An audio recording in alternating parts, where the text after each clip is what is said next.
This is a production of Cornell University.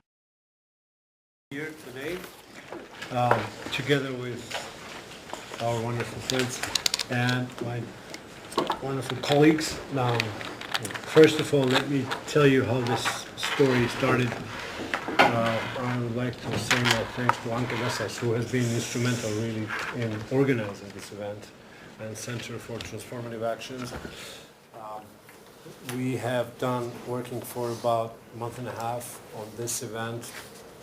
This was completely unplanned. Nobody was even thinking about such a thing. We, in fact, were planning, together with our friend Steve Gilchrist, who is with us today from Wells College, planning to do a peace forum in the spring, and we're really working our way through it. But unfortunately, in the beginning of August, we actually had a meeting at August 7th. I remember really well because that's when things started there. So we had a meeting about Peace Forum, and I came home and we found out about those situations in Georgia and around. So we decided to do something kind of very ad hoc, very quick, and to make a response. Cornell University has been really gracious. Evangelista, Dr. Evangelista and Dr. Valerie Bunce have agreed to help us in this event and to be with us. And I really want to appreciate and say thanks to them, besides them being a panelist today. And I also would like to appreciate everyone who has been involved. My friend Luis and others who have been involved. This was really a very last minute kind of event. We have a very distinguished guest, and before I start introducing John, I would like to go a little bit about the situation. First of all, we have Dr. Louis Chrisberg, who is one of the biggest names in the field that I kind of represent, conflict resolution and peace studies, together with Dr. Susan Allen Nan, who is a wonderful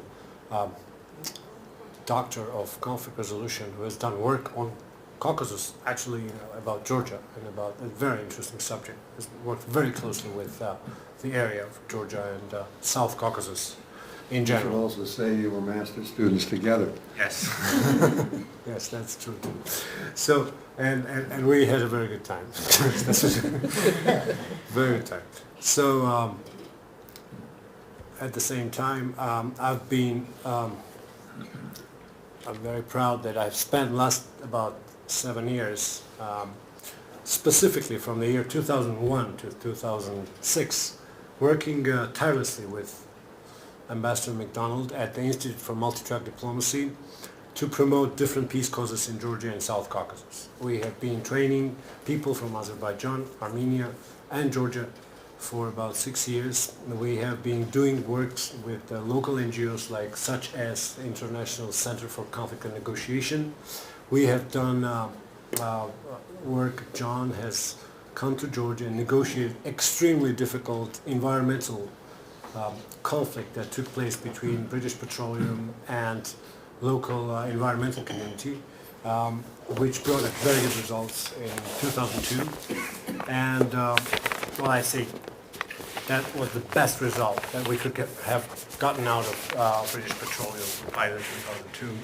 And I give probably 120% credit to John's perseverance there, together with local environmentalist NGOs.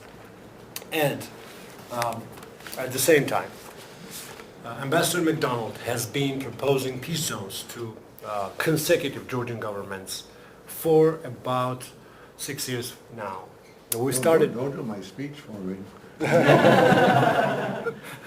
I work for John, like John's PR assistant, but he doesn't pay me money. I pay him.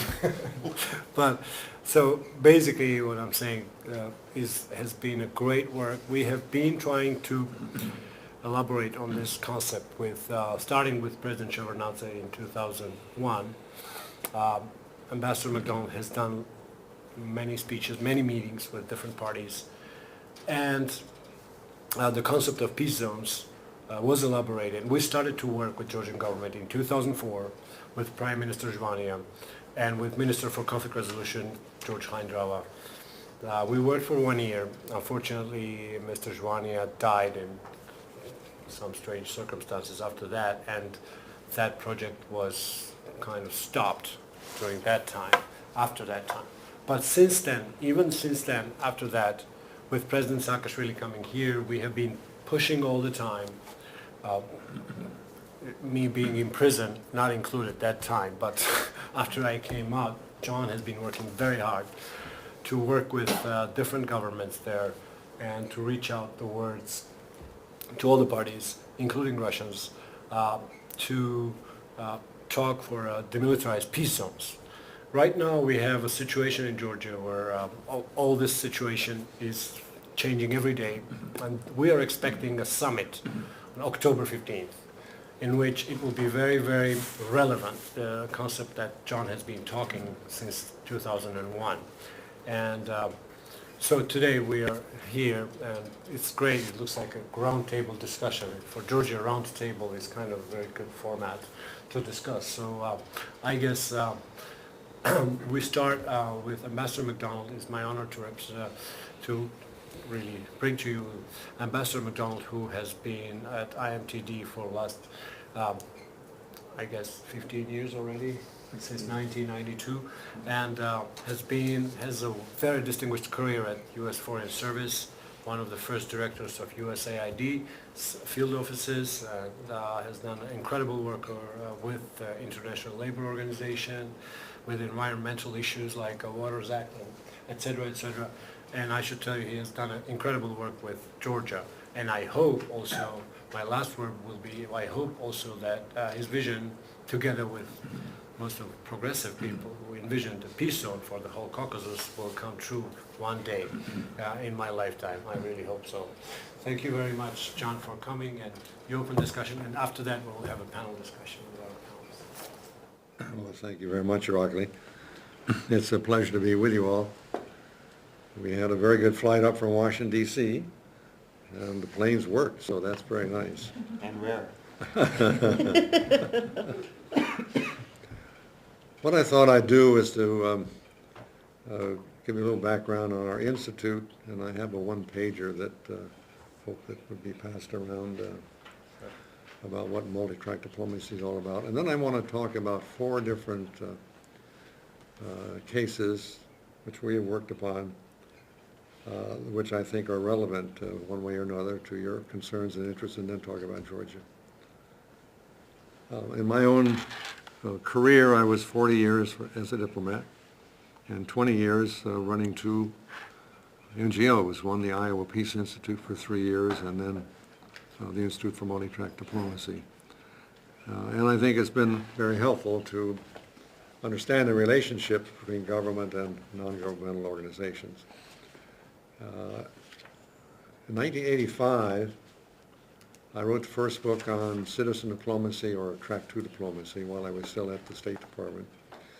Track 1, as you know, is government to government. It's always under instructions. It's often fairly rigid, not very imaginative, not very risk-taking. Track 2, which is a phrase designed by Joe Montville, an old friend,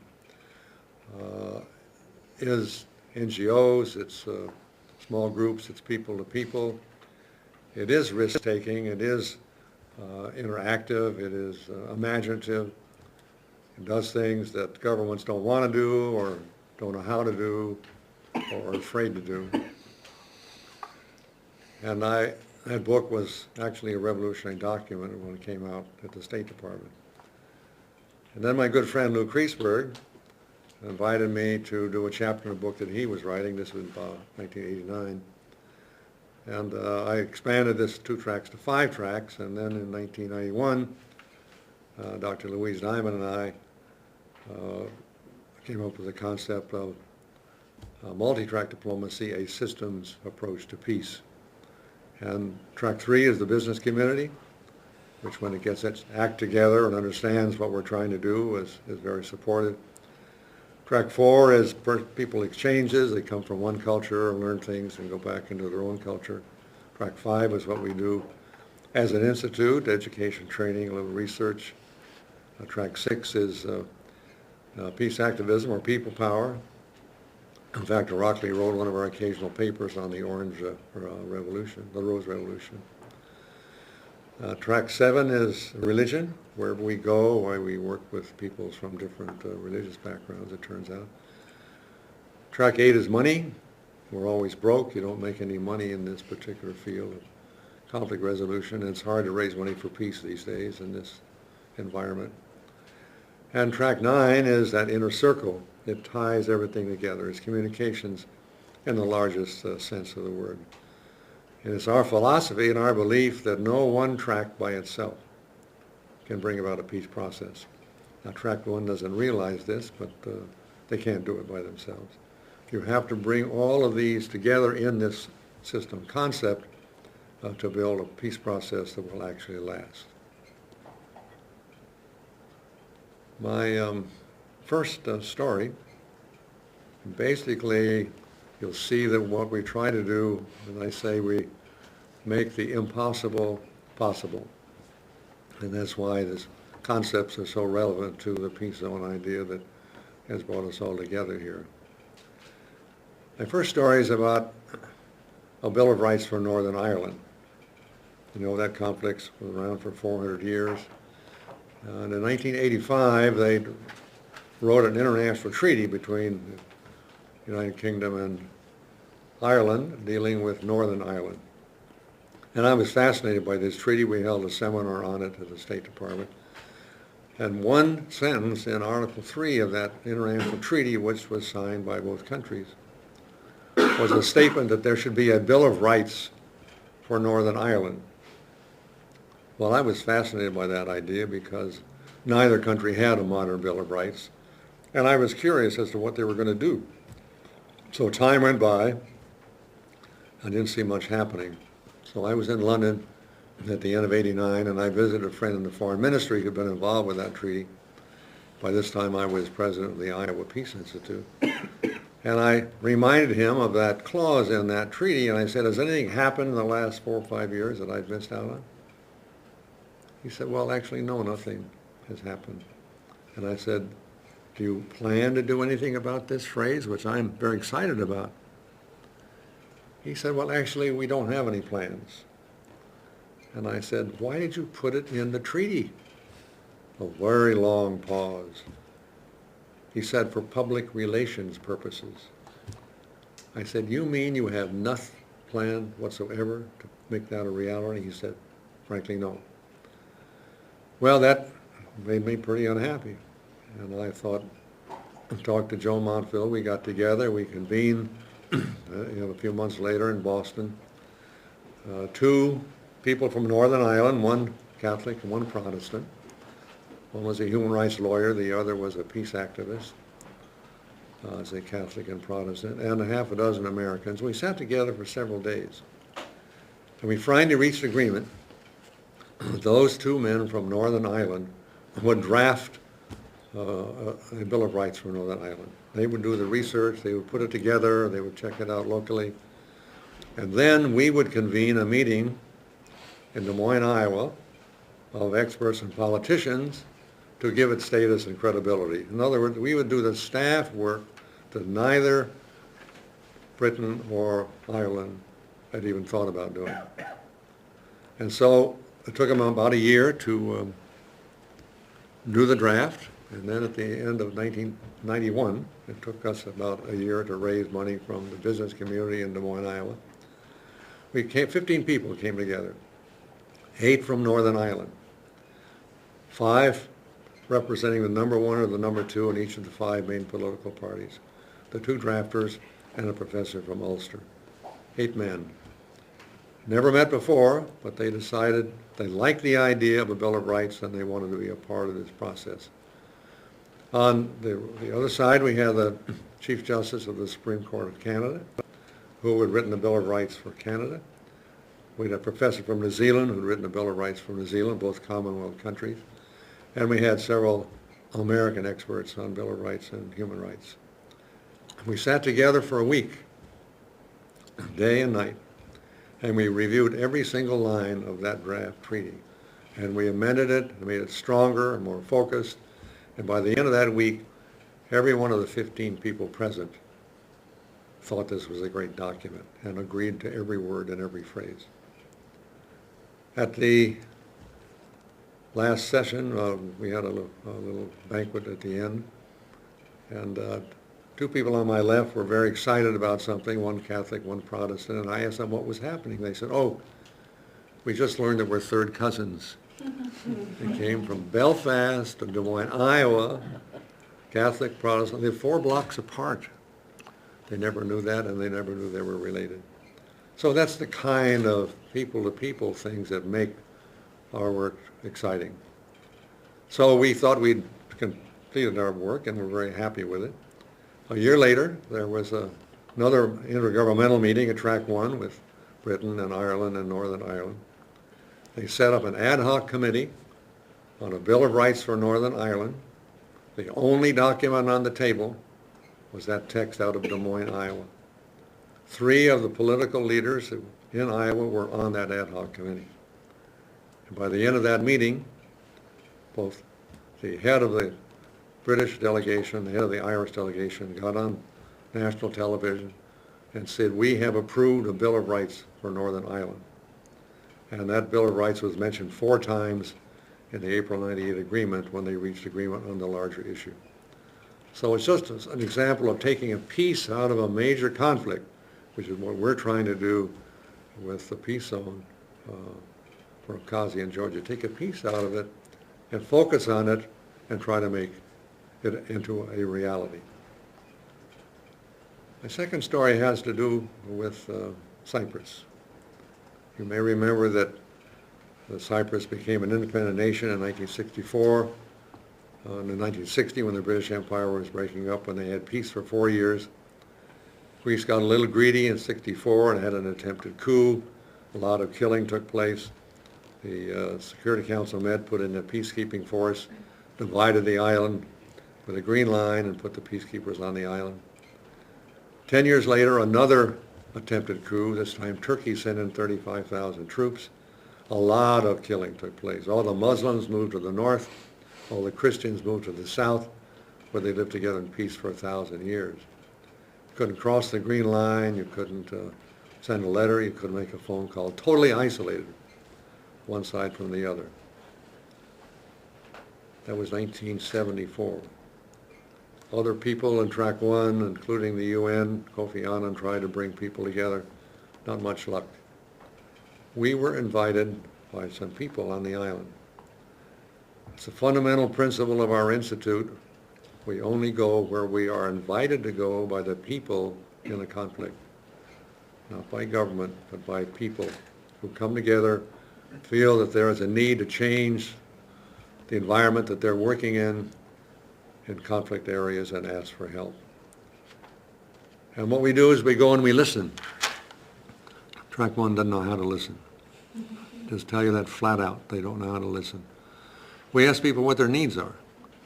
Governments will tell you what your needs are and they'll fix them for you. We don't work that way. We go and we listen. We ask people what their needs are. We say we don't have money, but we have some skills. Can we be of help? So we went and we listened for 3 weeks. We got invited by the other side through the United Nations. We met back and forth with both sides and decided to take on this as our first project at our institute. Whenever we take on a project, we make a 5-year commitment to that project. 5 years, minimum. Not a weekend, not a month, 5 years. And so they wanted help. They wanted to actually to set up a peace institute, which we helped them do. And they wanted training in conflict resolution and peace building skills. So then we called on 4 Track 1 entities. We called on Mr. Denktash in the Turkish Muslim North, Prime Minister. Called on the Prime Minister, Mr. Klarides in the Greek Christian South. We called on the UN in New York and on the island, the State Department and the Ambassador. And we said, we've been invited on your beautiful island by all of these tracks that I've just described, except the money track. And said, we want to come. We just want you to know that we're going to be there. Any training that we have, you're invited to come participate in. We'd like you to be a part of the process. And they really didn't quite understand what we were talking about, because so isolated one side from the other, they didn't think anything could happen. So then I said, I have a fundamental belief that every conflict can be resolved. Every conflict in the world can be resolved with enough time and patience and skill and a little money and dedication. So at some point in time, you're going to sign a peace treaty between the two sides. And then the Turkish soldiers will go home, the peacekeepers will go home, and you'll have peace on your beautiful island for 3 weeks. And then someone who doesn't like peace will commit an act of violence in some village or some community on the island. And by that time, we will have trained a critical mass of local Cypriot people from both sides together. And they will have connections in that village or in that community where that act of violence took place. And they will go there and contain the conflict so it doesn't spread across the island. I said our goal is to break the cycle of conflict and allow a systems approach of peace building to take place. Well, somehow they seem to understand that concept.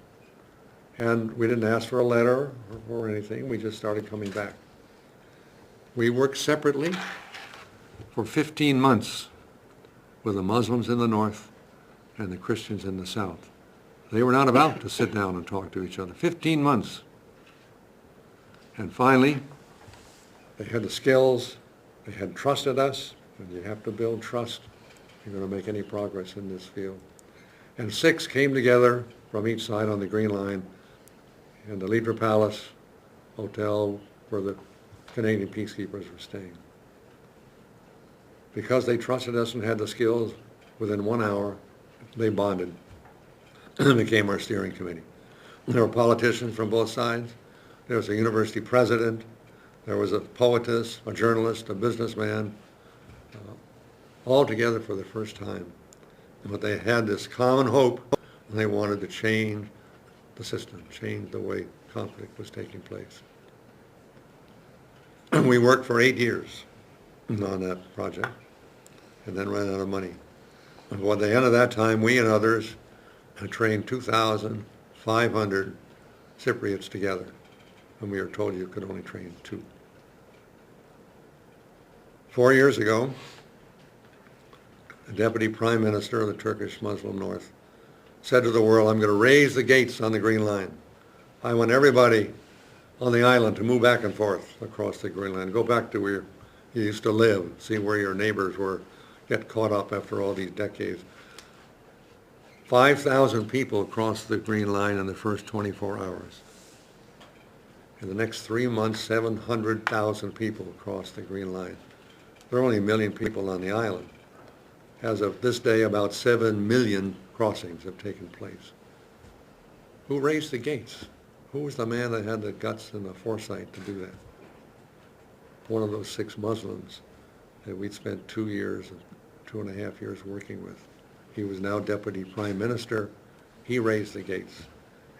It's changed the entire dynamics of the island. Obviously, Track 1 is still playing games, but the people are moving freely across the island as they used to be able to do. My third story is about Kashmir. You remember that when Pakistan was created in 1947, all the Muslims were supposed to go to Pakistan and all the Hindus were supposed to go to India. Well, every Maharaja had the right to decide what to do. So the root cause of the problem in Kashmir is that the Maharaja of Jammu and Kashmir, where 85% of his province was Muslim, decided at the last second to go with India. I was visited in 1995 by 2 3-star generals, one from India and one from Pakistan. They came to Washington, D.C. for a month at the Stimson Center. They were career military. They just resigned, retired. They came to see me, and within 2 minutes, they asked me to solve the Kashmir problem. Well, I laughed, and I said, I can't do that.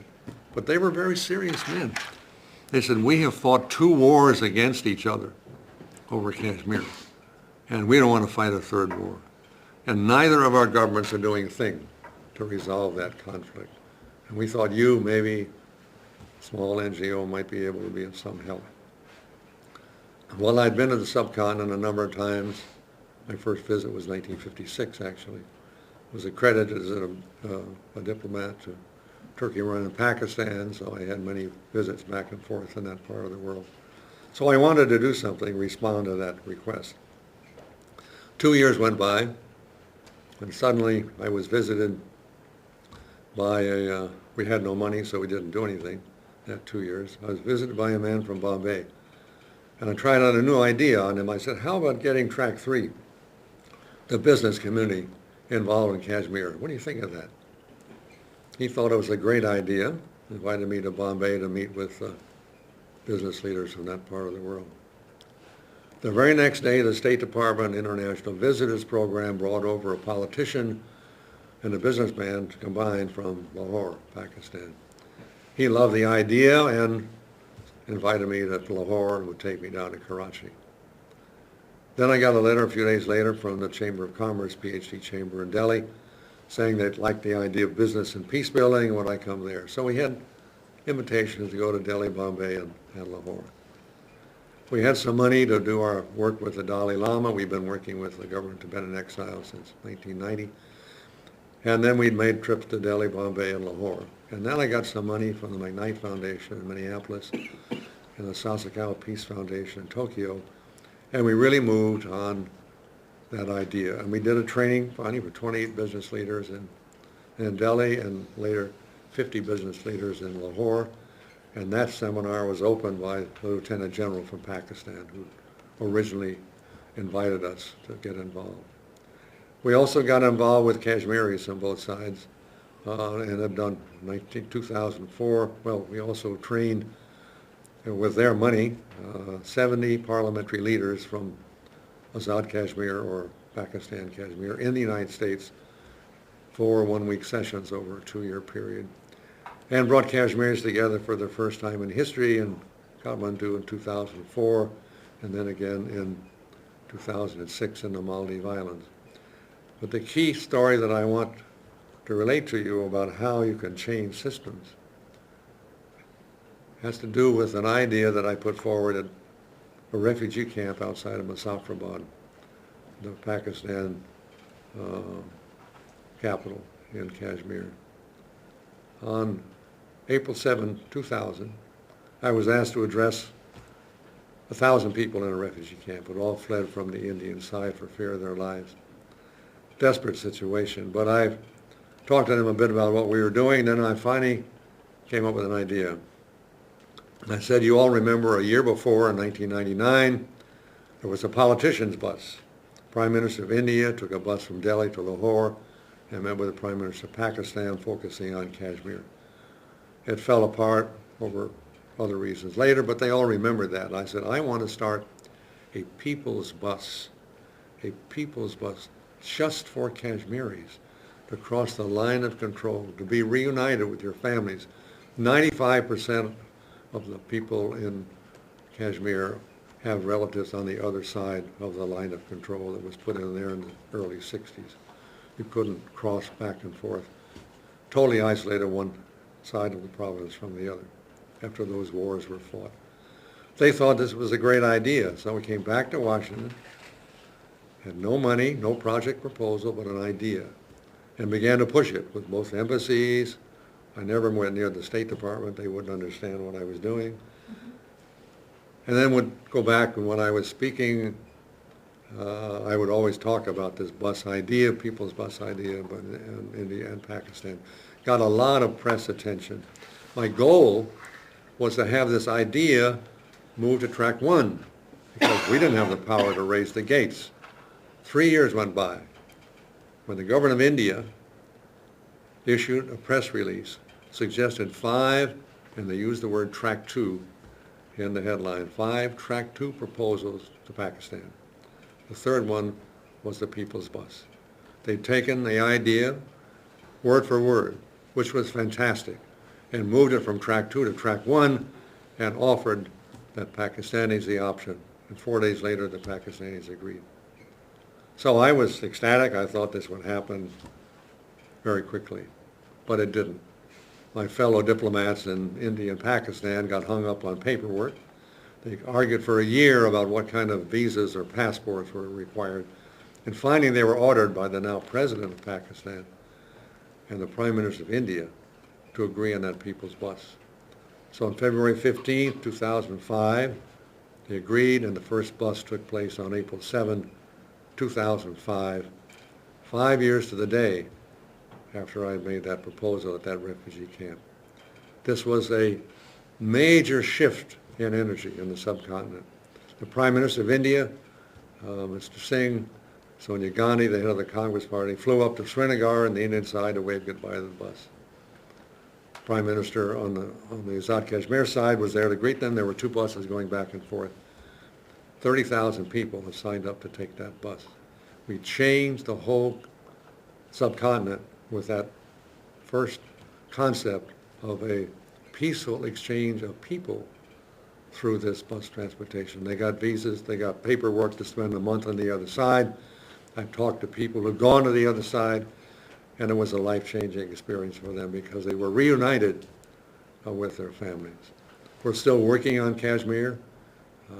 We now are trying to bring Kashmiris on both sides together to design their own future, for their own future, which has never been done before. And when there's a peace conference held on Kashmir, I want 3 delegations present, an Indian delegation, Pakistan delegation, and a joint Kashmir delegation as equal partners in the peace process.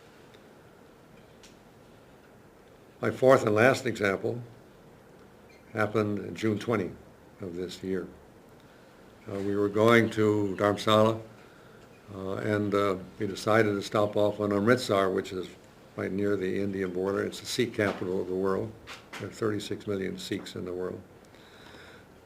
One of our colleagues, who was from Delhi, had gotten his master's degree at AU, American University, in Washington, D.C., and had written a book about Punjab relations.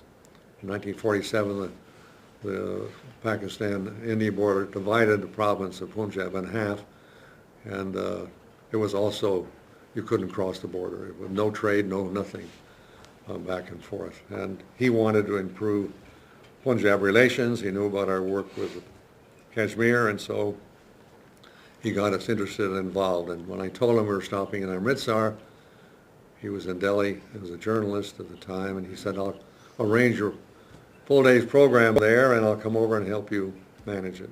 So we did. We met in the morning with the Vice Chancellor of the university. To give you an idea of students, there are 150,000 students in his university. And we met with his senior staff and talked about Punjab relations and what we try to do and try to get their backing. At 2 o'clock in the afternoon of the 20th of June, at a very important meeting with a very distinguished Sikh religious leader with a long white beard. And I heard about, for the first time, a dream that he had, that he'd been working, he said, for 7 years to get the Indian government to respond to his idea. And his idea was a very simple one. When the founder of the Sikh faith died 500 years ago, he was cremated and his ashes were placed in 2 tombs in what is now Pakistan, only 3 kilometers from what is called the Indian-Pak border. And the rest of the ashes were placed in a 3rd tomb, 1 kilometer inside India. And his idea was to somehow link the 3 tombs. He didn't know quite how, but he never could even get a response. So I said, let's go look at it. Now, Irakli knows, because we did this in Georgia. You all know what an MBA is. It's a Master's in Business Administration. I want you to remember what an MBWA is. An MBWA is management by walking around. Nobody does that. Nobody does that. And that's the only way to go. Now, the Sikh leader must have assumed that I was going to want to see the place because he'd arranged for a press conference. There were 15 members of the press, national television, radio, and hard copy and so forth, waiting for me to speak at the border. Well, that was exciting. The Sikhs had built a nice big platform right there, and you could look through a telescope with binoculars and you see the 2 Sikh tombs in Pakistan, just 3 kilometers away. And so I started to speak when someone from the military unit came over to the press people and said, we're not allowed to hold a press conference. Well, that was a surprise. They didn't know quite what to do. There was some milling around. And I said, well, let me talk about, to you, national press coverage on television, let me talk about the great Indian Constitution and those wonderful provisions providing for freedom of speech and freedom of religion and freedom of assembly and all those good things. 3 minutes later, I was allowed to hold the press conference. The captain changed his mind. He could see himself on national television saying that couldn't have freedom of speech. So I talked, and what I talked about was shocking, because on my left was a 75-foot tower with a soldier with a machine gun on top of it, overlooking the empty plain of Pakistan. And down below us was a barbed wire entanglement that they electrified at night with enough power to kill people. And I talked about that and how shocked I was, and I said, that reminds me of North Korea and South Korea, where I've been to see those towers there. Reminds me of East Germany and West Germany, the Berlin Wall, on towers along that whole border. I said, I didn't know India and Pakistan were at war with each other. I said, what we have to do is create a peace zone in those 4 kilometers. A peace zone with no barriers, no visas, no papers, but a free peace zone to allow religious leaders and this world Sikh community to make that pilgrimage unencumbered by government by track 1. And I talked about the idea of a peace zone for that area. And then we visited the 3rd Sikh tomb, the one that was in India, a very beautiful tomb. And then the next day flew up to Dharamsala, did our training with 24 members of the Tibetan government for a week, and then with 22 members on Saturday with the Tibetan Women's Association. Came back to Washington and asked if there was anything that happened about that press conference. Oh, and they said, oh, a lot has happened. You're now a hero in the Sikh community. Well, that was nice, but I said, anything really serious happened? They said, yes. 1 week later, on June 27, 2008, the foreign minister of India flew down to Amritsar, took the car over to where I was standing, right on that border, and announced to the world that the Indian government would do a feasibility study to create that peace zone. 1 week, as fast as I've ever worked. Track 1, got it. Now, I couldn't figure out how this could happen. And then I began to put things together. Nobody's explained this to me, but I think my solution is the best way. The Prime Minister of India is a Sikh. He saw this coverage on the national television and radio. He was coming up for a vote of no confidence in the next week in the parliament. And I'm sure he ordered the foreign minister, who never dreamed of going there, to go there and make that statement so that every Sikh in parliament would vote for him when his vote of no confidence came up. And he survived the vote of no confidence. I think that's why it actually happened, but I had no idea about these things until afterward. So I know enough about the Indian bureaucracy. I'm not going to wait 5 years for a feasibility study. So we're going to do it ourselves. And we have met now with a leader in the Sikh community in Washington, D.C. as a foundation. He was hosting a North American conference of Sikhs shortly 2 days after we met. And I spoke there. 250 Sikhs from all over North America, told them about this great project. And somebody in the question and answer period said, well, who's going to pay for all this? I said, you are. We don't have any money. You've got to pay. And that's what we've done. We now have developed a project proposal as the first stage. We want 6 people from India and 6 from Pakistan. We've already got agreement for several. We want a business leader.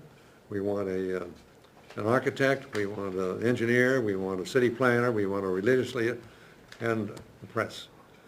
We're going to meet in Washington, D.C., And that speech that I made, I said, we're going to have that peace zone up there within 3 years. That's our goal. And after I made that statement in that speech, I went out in the lobby. I was surrounded by 15 Sikhs who said, one of them said, you know, money is no problem. We have the money. We just need your organization. I said, great. He said, you don't realize, but every Sikh in the world wants to make that trip. And we're going to put business shops on both sides so that the business community can make money, but there are going to be hundreds of thousands of people over the next 10 years who make that trip. So that peace zone is going to take place within 3 years. So I'm in the peace zone. Now I'm going to talk about Georgia. But I wanted you to see, when I say it's possible to make the impossible, these things can be done. You can shift, you can bring about the kind of change that has to take place in Georgia today. But it takes time, it takes skill, it takes patience. It's not going to happen overnight.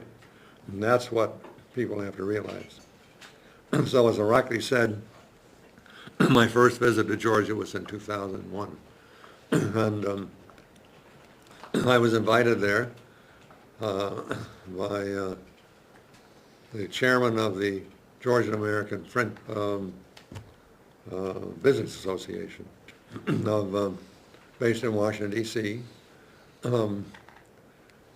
They were having their first conference in Tbilisi, and he asked me to be a speaker.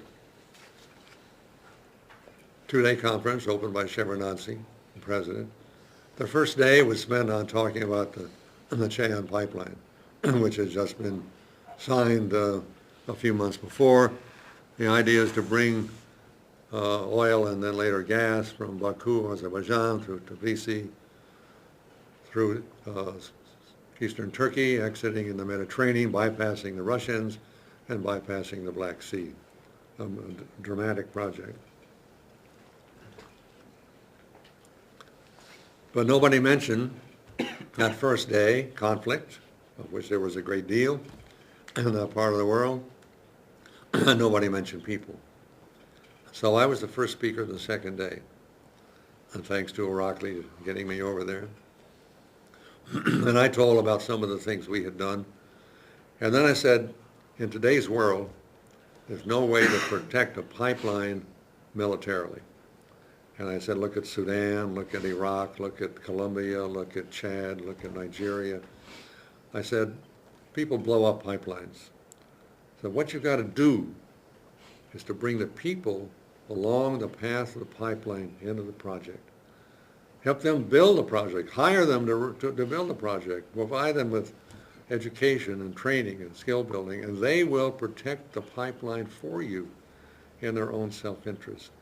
I say, they know when strangers come in. Everybody knows a stranger when you're in a village. I say, they will protect it for you. Each village can have a segment to protect. That was a totally revolutionary idea to the entire oil community. I never thought of that before. And then I worked with British Petroleum, and I said, what you've got to do is bury the pipeline. Nobody has buried a pipeline before. That's why they're so easy to blow up. I said, you're going to build 4,000 kilometers fence. It's a 2,000-mile project on each side. 4,000 kilometers of metal fence. Any terrorist can clip through that if they want to. You use that money, build no fence, you bury it 6 or 8 feet underground, cover it over with land. Farmers can grow crops on it and graze cattle on it and so forth. Nobody will really know where it is by a few months from then. Then what's what you got to do? Now, I also wanted them to hire us, BP, to do training and conflict resolution with the villagers along the path of pipeline. They never did that. But they buried the pipeline, and they also completed the pipeline, which is phenomenal. But I got to know people during that visit, including the Minister of Petroleum, the GIOC. Great guy, and we really clicked. And he called me back a year or so later and asked me to solve an environmental problem. And I just mention that because it's, again, an interesting example of what one can do. He said, that the NGO community, which is just becoming a green community, was going to have strikes and demonstrations because the government had moved a 17-kilometer section of the pipeline from down here to up here. And it was now right in the middle of a national forest, which was totally illegal. So we met together, and the first time we met, we listened for 4 hours to 60 NGOs who gathered together. And every one of them had their chance to talk. And I learned two things, and that, a lot of things, but the two things that really stand out. Those NGOs, all in Tbilisi, Georgia, had never met before. They didn't have a clue about what the other was doing. And the second thing I heard repeatedly was this was illegal in the middle of a national forest. So we then met with ministers of environment, we met with scientists, we met with all kinds of people. I think I listened for 24 hours in total. And then I said, you know, I'd like to see where that pipeline is in BWA. So Irakli and I drove up a 2.5-hour drive, and there was this lovely town with 60 people who met us, the governor, the city council, the mayor, all kinds of youth groups and women's groups. They were all excited about the pipeline going up there. I couldn't figure that out. So I said, can I go see where it's going to be? You know, see it, not just talk about it. So we drove out somewhere, a few, 20 minutes away. Here was a national forest. Here was a river. Here was the pipeline. Nothing illegal about it. Nobody in Tbilisi had ever driven up 2.5 hours to see where the pipeline was. Their entire argument was specious. So we had more talks, plenty. At the very end, I made a report back to 60 or 7 NGOs, and I said, you know, the reason that Shevardnadze moved the pipeline, which is totally legal, is that the section down here was right next to a Russian military base, of which at that time there were 4 in Georgia. And he believed the Russians would blow it up. And I said, I happen to agree with him. I think they would have too. I said, so he moved it. So that was a political decision, perfectly legal. It's not in the national forest. So why don't you redirect your energies to set up a new NGO to be sure that BP, British Petroleum, was going to build a pipeline, and the government of Georgia do what they promised to do with the pipeline. And that's what they did, and we diffused the whole operation. Along the way, the same Minister of Petroleum, GIOC, in one of our briefings, brought out a friend of his who started talking about Abkhazia. And he briefed me for an hour or so on Abkhazia. And the more I heard, the more I realized they were going in the wrong direction. So I finally stopped him and I said to the minister, you know, what we ought to do really is to have a peace zone in Abkhazia. He said, what's that? And so we talked about that and explained the concept. It's not just a demilitarized zone, but it's an active place over time. I said it'll probably take 5 years. But then business can come back, people can get together, we can dialogue, we can bring people together, the people's bus like back and forth, all kinds of things can happen if you agree on this concept. Well, he then took me around to some other ministers and we talked about that, and finally the head of the National Security Council asked to see me, which I was quite startled. And then I learned that he was the former ambassador from Georgia to Washington, D.C., and he'd actually come to a meeting we'd put together at our office when we were in Washington, D.C. So I knew him, and he'd heard it. I said, how did you hear about me? And he said, well, the guy that briefed you and you turned him around came and told me about this. He said, I love the idea, and I will convince President Shevardnadze to buy the idea of a peace zone for Abkhazia.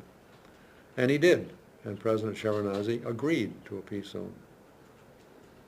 And then when we learned about that, we invited the number 2 person, deputy chairman of the Parliament of Georgia, to Washington, D.C. just to talk about the peace zone. This was September 2003. And he came to Washington. We had a great week together. We took him to the State Department. We took him to the National Security Council. We took him all over town. And everybody, like in Washington, D.C., loved the idea of a peace zone for Abkhazia. Then he went back, and then, of course, there was the Rose Revolution in November, and the whole system changed. And we have been trying, as Irakli mentioned, ever since to get the new government interested in this concept. They created a minister of conflict resolution, and he liked the idea, and we were bringing him to Washington, D.C., and then something happened and he didn't come. But I do remember a meeting 2 years ago where a new group in Washington called the Millennium Challenge Corporation had suddenly gotten a lot of money for new money in a new agency, and they identified 16 countries who were going to move ahead more rapidly and development-wise, and one of them was Georgia. And they were going to give $300 million to Georgia, and they held a conference about that, and they actually had 3 people from Abkhazia and 3 or 4 from Georgia. And they were talking about this, and during the question and answer period, there were about 50 people there from the State Department and Defense Department and so forth.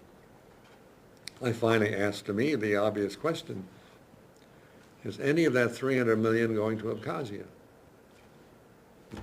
There was a lot of pause in that panel after they talked among themselves, and finally the answer came out: none. That's ridiculous, totally ridiculous, but that's what the decision was. $300 million for, I don't know, infrastructure, I don't know what. Not a penny for peace, not a penny for Abkhazia or South Ossetia. So we developed a project proposal. We started, well, Irakli did a terrific job. We wanted to start with dialogue, and he actually identified a dozen people from Abkhazia, a dozen people from Georgia, all our multi-track system. We were going to meet on the Turkish coast and in the tropics or nearby for a week or 10 days to just start talking to each other, dialogue. And we presented that to USAID and to other people, and we never got a penny. We did a larger project of open branch offices in Abkhazia and South Ossetia, again a peace zone for both. Nothing's ever happened. So we have not raised any money, but we have plenty of hopes and ideas. On early July of this year, we reactivated the peace zone idea just because I was getting worried. And we sent a one-pager to half a dozen people, including the State Department and key people in New York and Tbilisi, and said, you know, why don't we think about this? And then the invasion, by the way, it's not a peacekeeping mission, it's an invasion. It's killing, it's not genocide, but it's, as Putin and President of Russia keep talking about, that they're totally, it's KGB speak, I call it, they're totally changing the meaning of for perfectly legitimate words. So they said that they would look at this idea before, a couple of weeks before the thing broke out. We contacted them recently to find out if there is any interest in this idea of a peace zone, and got back some positive ideas. Yes, this is an intriguing idea, we want to look at it, from the State Department, and informally from some other people. So Mamuka and I, he's head of the Georgian American Business Association, met last Thursday. He's the guy who took me to Tbilisi the first time. And we are together in the next 2 weeks devising a project proposal based on what we've done. And we're hoping with all that Bush promised money that this time there will be some money for peace, and we'll be able to help to create a peace zone in South Ossetia and Abkhazia. My final sentence I want you to remember is that the only way you solve a conflict, and I mean that seriously, the only way you solve a conflict at any level of society, with your kids, your spouse, your friends, the bureaucracy at Cornell University, locally, nationally, internationally, the only way is to sit down face to face and talk about it. Thank you very much. Thank you, John.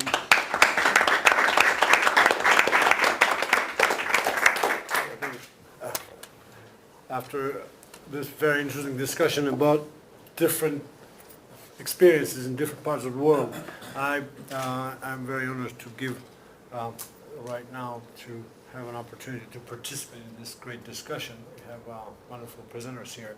First of all, I would like to, if you allow me to, I would like to ask our host to allow me to ask our guests from George Mason University and from Syracuse University today, and I would like to frame the question also concretely regarding the situation in Georgia.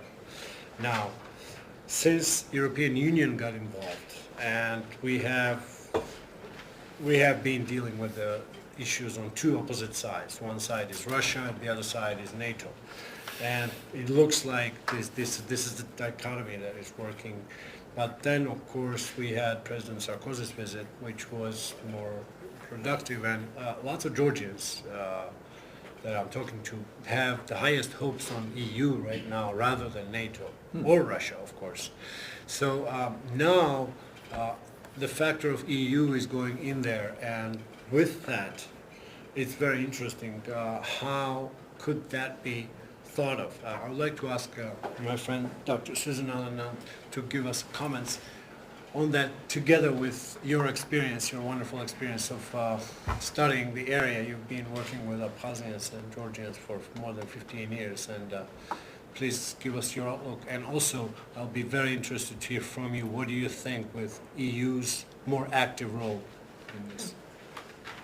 Thank you, Irakli. It's really a pleasure to be here with you and with the other panelists and with all of you here. This is a topic that brings together the work I've done in the Caucasus with work I did with Dr. Christopher Mitchell, and I edited a special issue of the journal Peace Review in 1997. The title was Zones of Peace, and so now I get to bring those two together. I do, just to respond initially to your question about the EU, it does seem that French President Sarkozy has been able to negotiate a ceasefire, has been able to have the confidence of both the Georgians and the Russians. We all know that ceasefires, that the initial agreement is only a part of the work. There's also the implementation phase. So we've got a lot of work ahead of us still with the full implementation. But I do think that the EU has emerged as an important actor here.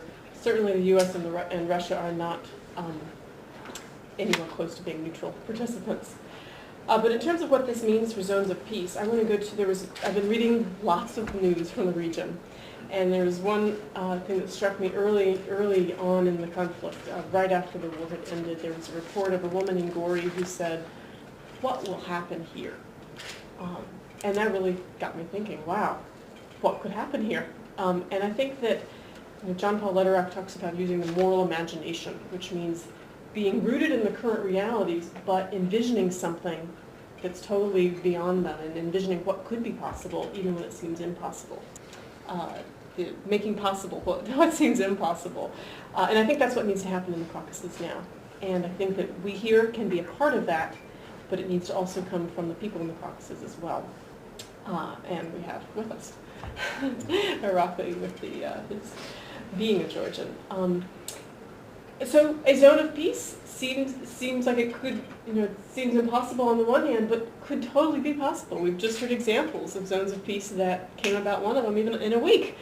That was pretty quick work, and others in the period of a few years. The other thing I want to put out there is, can you imagine that the European Union countries would fight each other today? Yet, if you go back to the 1940s, right after World War II, could you imagine that today there would exist a European Union? Things can change really quickly, and the folks who thought of let's build the coal and steel community were starting with one area, like the People's Bus going back and forth. That's starting with one area, but then it can serve as the seed on which more can be built, and more trust is there, more relationships are there, and eventually, here we've got the European Union today. If someone had said in the end of the 40s, I know what will be there in the year 2008, who would have thought that was possible? And here it is. So,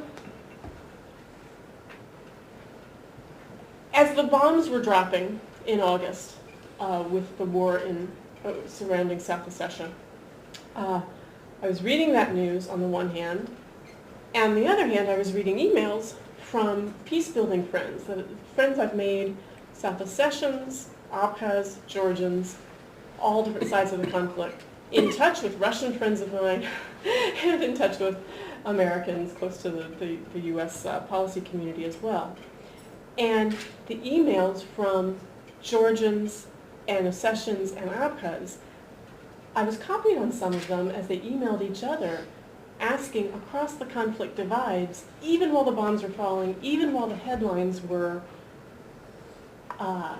about war, there were peace builders building peace already. They had been doing their peace-building dialogue work, the track to diplomacy, prior to the war. They had known that tensions were rising. It was not a surprise to folks on the ground there. And then they were reaching out to each other, how is your family? Especially to the folks that were in Valley, have you survived the bombing? Are you still there? We really want to hear from you. And then grateful to hear back, sharing concerns for the humanitarian consequences of the war, and already expressing interest in continued peace-building work.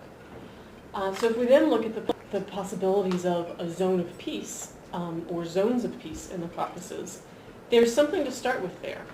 There are people who are committed, and in a sense, if you look at a zone of peace, it doesn't have to be territorial. A zone of peace can also be time-limited.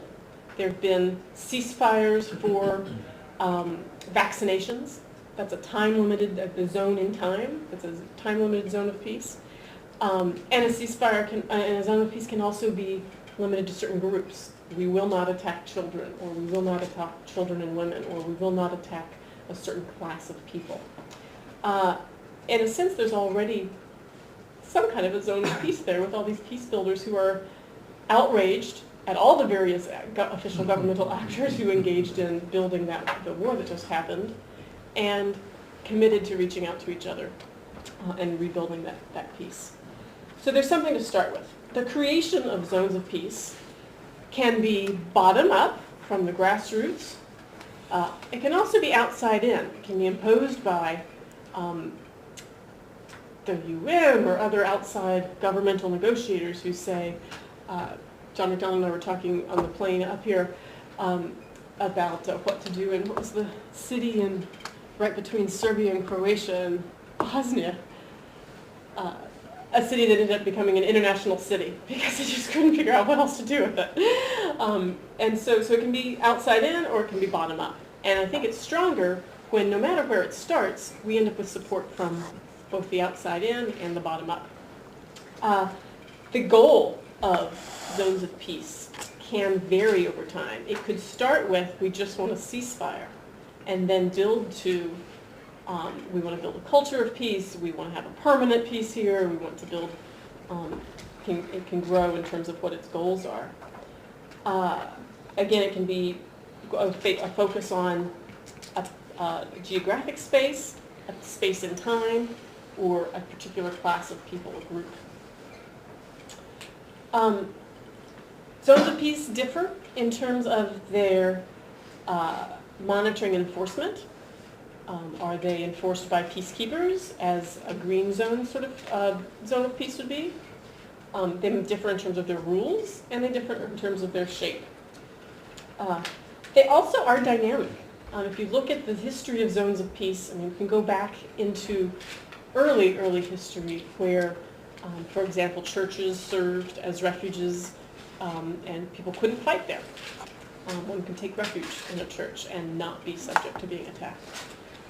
There were whole classes of people that were, in the chivalric code, were out not to be attacked, and so forth. So if you go back over the history of those zones of peace, and then in more recent history, we see that zones of peace differ in terms of they expand. They can expand physically, as in to take on more territory, or they can expand in terms of their range, the range of the norms that they carry.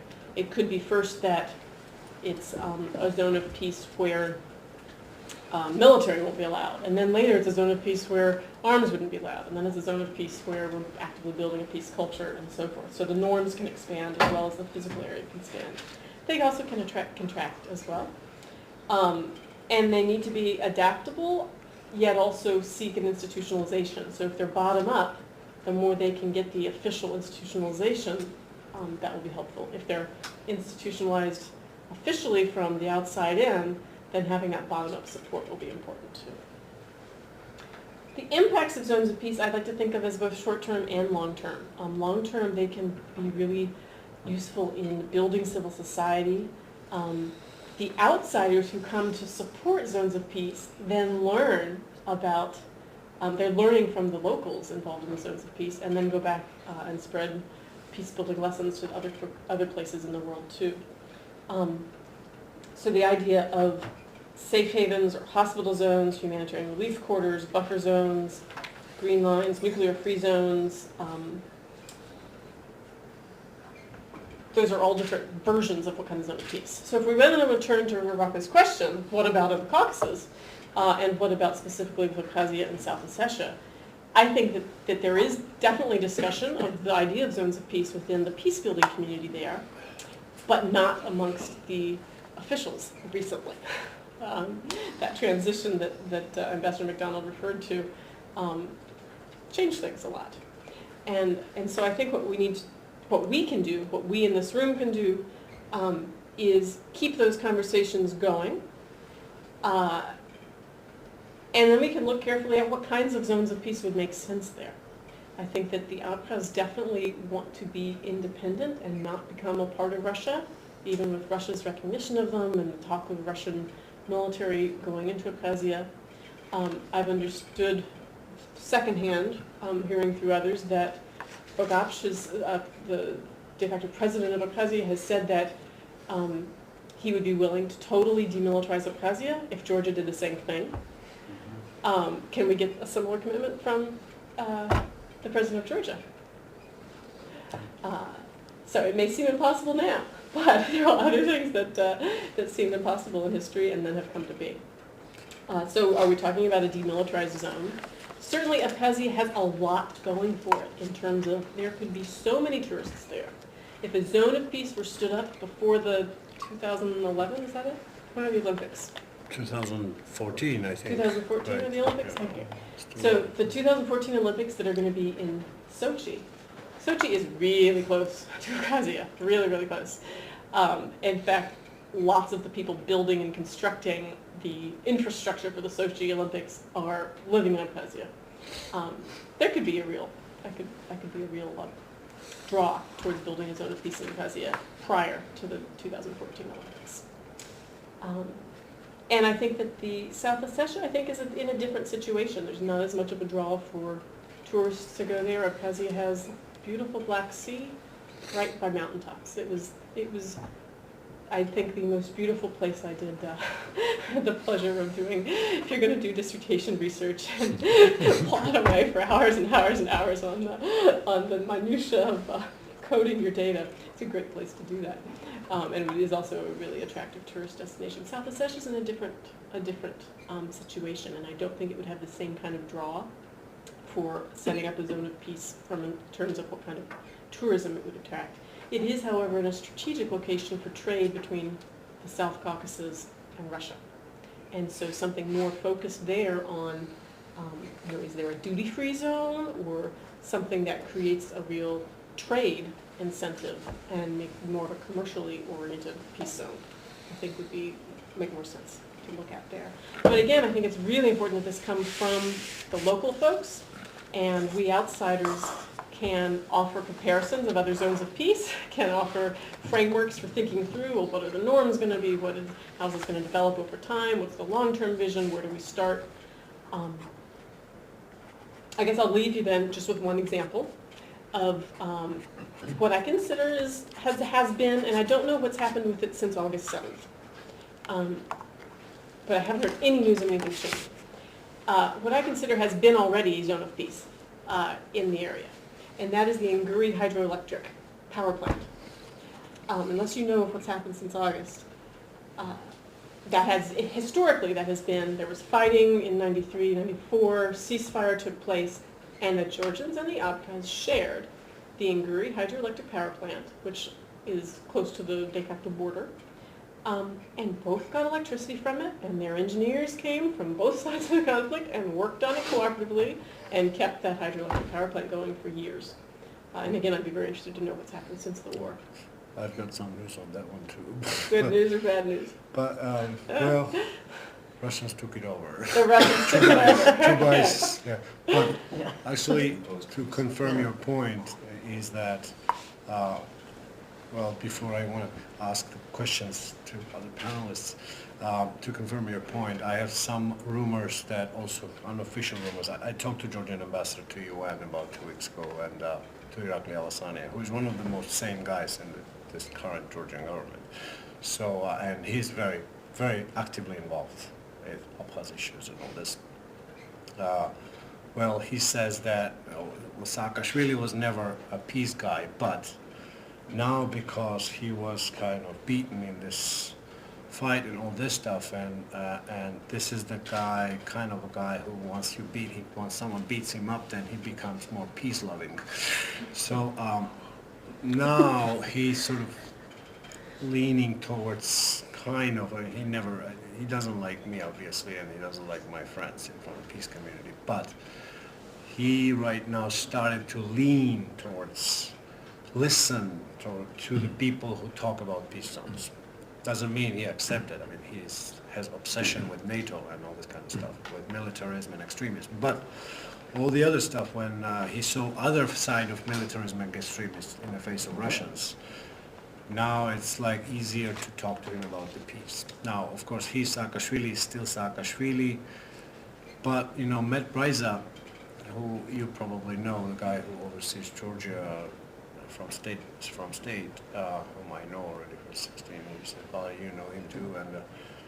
And Matt had the problem. Is, you know, they were talking about NATO all the time too in the State Department. But now even people in the State Department started to think at least, I'm not sure about talking, but think about the peace zones. John, in fact, was telling me that Matt called him about a month ago or something and mentioned peace zone and all this stuff. So that's not too bad. And what Georgian ambassador actually told me, that I told him about our conference and he wanted to come, but unfortunately Misha stayed for about one. He just left today.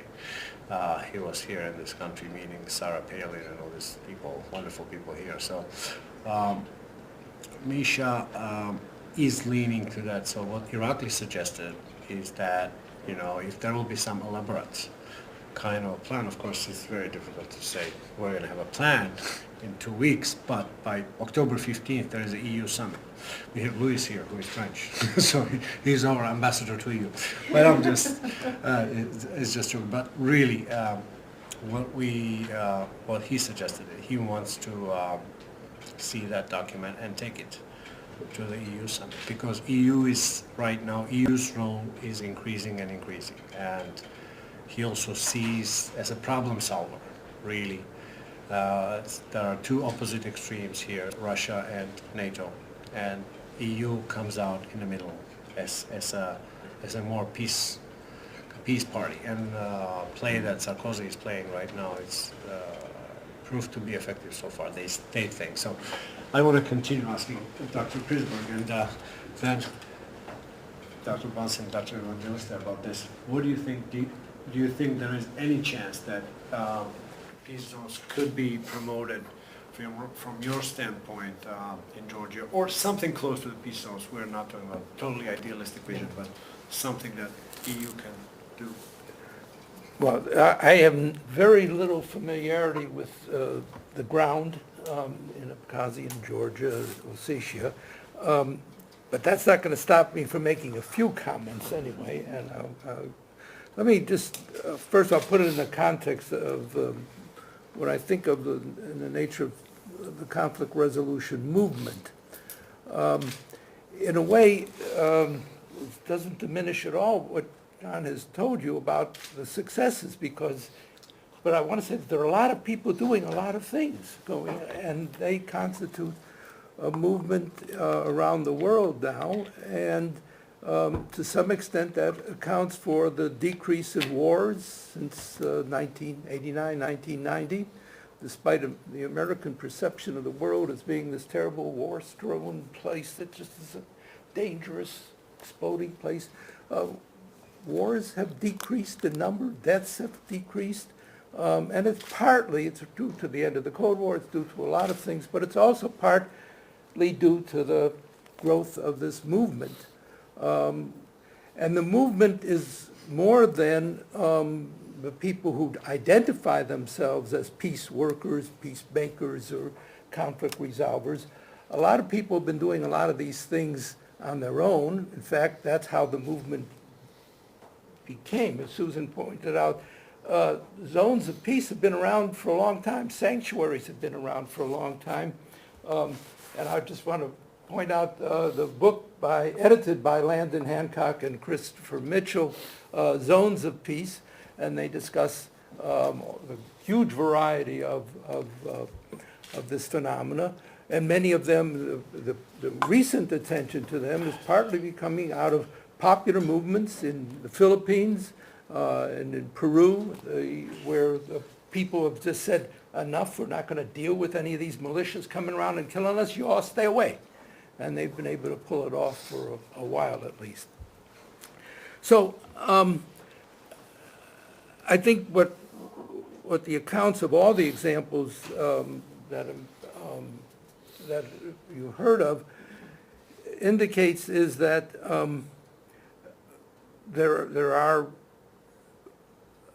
they involve a wide variety of possibilities and a large variety of participations from many levels, and therefore your institute is the appropriate one, because it does require establishing and maintaining any of these does require people working in many different directions.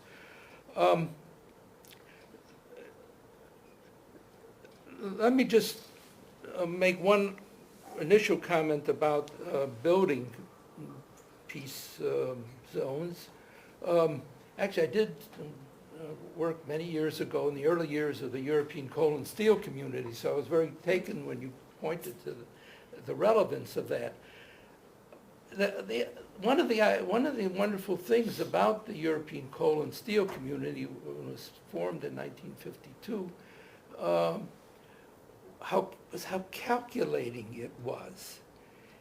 There was some vision of Europe that some people had, but it was really a very crass deal. The Westerns wanted Germans to make coal and steel again, but they didn't trust the Germans to do that, really. And the Germans wanted to be, the West Germans wanted to be part, kind of legitimate again. So they worked out this deal that they could start producing coal and steel again, but those Germans wouldn't have complete control over it. And in order to balance it off, they would also be controlling the French and the Italians. And so it was this complicated deal built on some mistrust, but on some mutual advantage. And that can also be a way in which something is constructed. It doesn't have to be on a great deal of faith. It was very carefully constructed. The number of votes within it were calculated so that Germany would never have a majority of the votes. So Benelux countries were weighted, Italy. And how many votes should France get? The population of West Germany was larger, but having these other countries in would help counter that. It worked, and it worked very, very effectively. And as you say, it created the need for further steps, which gradually, and with a lot of false steps, did lead to the European Union. From what I've heard and read about the peace zone at present, certainly the idea of working with the local business organizations is a smart operation. You need local people to have an interest in it. The idea of mediation is useful. I guess I'm a little worried about the EU for this role, though. The EU does not include Russia. It seems to me that the OSCE would be a much more reasonable one. And the OSCE has had, the Organization of Security and Cooperation in Europe, has had a lot of very successful work in the Baltic countries and Eastern Europe. It knows how to do a lot of things and has done it very well, and it would be the one kind of outside track one vehicle which would be a way of getting Russia to have a role. And it does seem to me that it's hard to imagine this without some acquiescence, at least, on the part of Russia. And I don't know, John, whether being a U.S.-based organization is a little of an obstacle. It makes it maybe easier working with the Georgians presently, but maybe under the present circumstances even becomes an obstacle because of the Russian That might really work because the EU's got the money, the OSCE doesn't, but they've got the connections with Russia's a part of the OSCE. If the EU would agree to do some funding as they did in Bosnia, it just might work out. So I really would rather listen some more and allow more time for other people to join in the discussion, so I'm going to stop right there. Thank you, Dr. Grisberg. Yes, before I ask you, Valerie, there has been discussions about OSCE involvement. OSCE has been involved in South Ossetia and Abkhazia and actually in Karabakh for quite some time. And there are both Americans and Russians present there. Dr. Grisberg, that we had a problem that at the Security Council at the UN, Americans and Russians are blocking each other out. So there are not many decisions taken because Americans want one thing, usually American government, and Russians want diametrically opposed. So what happens is that it gets paralyzed. Well, we see what happens in Nagorno-Karabakh. Although OSCE worked very well in some other places, but in Nagorno-Karabakh, in Caucasus region, I observed South Ossetia, they were there. Now they are not there or something, but the Russians didn't let them in, but it's a different question. So what do you think, Valerie, about this prospect and what we can do with that? Well, yeah, I feel like the sequence of our discussion is a problem because I'm on the kind of, oh wow, I don't know if any of these things are really possible kind of side. And I hate to introduce that in what is otherwise become a very positive kind of discussion about seizing opportunities. I guess the problem I see, I agree with you about how do you define the neutral players in this. I mean, the European Union is a big problem, I think, if nothing else because of the European neighborhood policy. It's, instead of continuing expansion, it has come up with this compromise policy that, in effect, involves it in a series of neighboring countries to the EU. But is seen as, this is something that Moscow has made it clear it's very concerned about. Not just NATO expansion, et cetera, but also the European neighborhood policy. The OSCE is a problem too. Right? Russia's a member. And in a few years, Kazakhstan will be in the rotating chair of OSCE. But Russia has been engaged over the last year in a pretty frontal attack on OSCE, especially with respect to issues around election monitoring. And it's now circulating a whole series of proposals to redefine the whole election monitoring process. And got into some very tense relations over its recent, 2008 presidential election and OSCE election monitors. So I guess I would hypothesize that Russia tends to look at the EU, OSCE, NATO, the United States, as part of one group that can get in the way of what Russia sees as its zone of influence. And Russia sees it as increasingly defined in terms of regional sovereignty and not just domestic sovereignty kinds of issues. So that's one reaction that's a part of, and I recognize the multi-track approach that you're talking about, and where this is only one part of the story. I guess the other question I have, I'm a little surprised, Irakli, what you said about Saakashvili, but as we both know, he's a pretty hard guy to predict. I mean, he's sort of the McCain of Georgia, I would say, you know, in terms of Or taking Sarah pride Palin. taking pride. I won't go any further with that comparison. I have a feeling I'll just be putting a rope around my neck and hanging myself. But he does like very much being unpredictable. And he sees that as a source of his power, and as something, as part of his even identity, I would say. But, you know, having said that, I mean, there's several things about this conflict that are quite disturbing to me in terms of its future trajectory. Some aspects to it, and maybe you can bring in some comparisons here that might help alleviate some of these concerns. I mean, I think that for Saakashvili, if he were a rational politician, he would want this conflict to continue. And because of two things. One is the rally around the flag problem. He has very serious domestic support problems. It's very easy to stoke up support through anti-Russian sentiments in the Georgian population. Also, you know, Tbilisi, as you well know, has a large number of displaced individuals, especially from Abkhazia.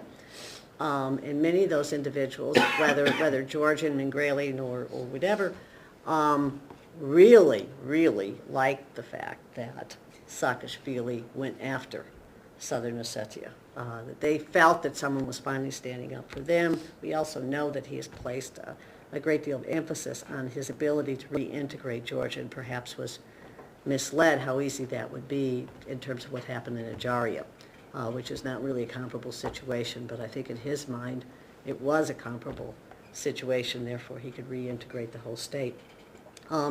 As far as Putin and Medvedev go, I think that they like this conflict very much. And they like, and unfortunately both Saakashvili and Putin Medvedev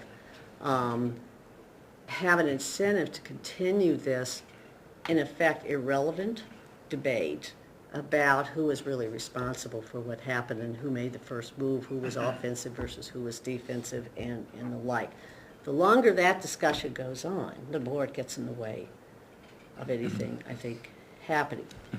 But I think and Matt, you know, will correct me and be much better able to expand on this, but I think from the Russian perspective, this conflict with Georgia is one of the most difficult things is that it's popular in Russian public opinion.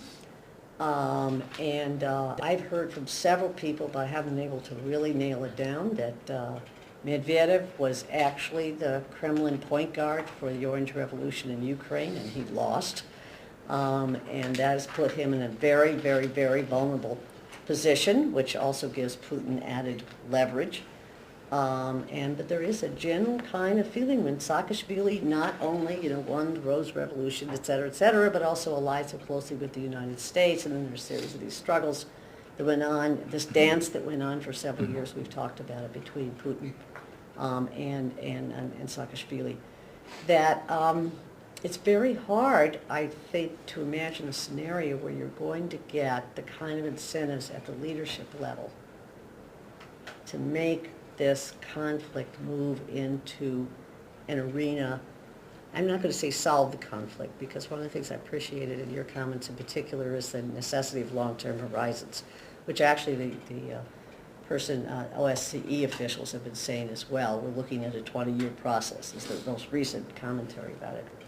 But it's a little hard. I mean, quite frankly, I don't expect Medvedev to leave office soon, but I think Saakashvili is a problem for it. So. Do you think that Putin's eventual goal is to recreate the Soviet Empire? I don't think, wow, that's a tough.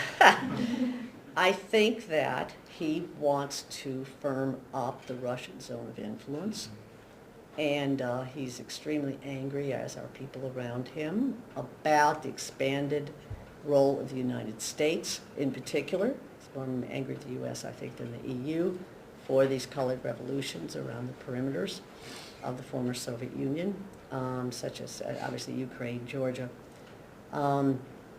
He feels that the comparable case, I think, is stationing missiles in Cuba during the Cold War.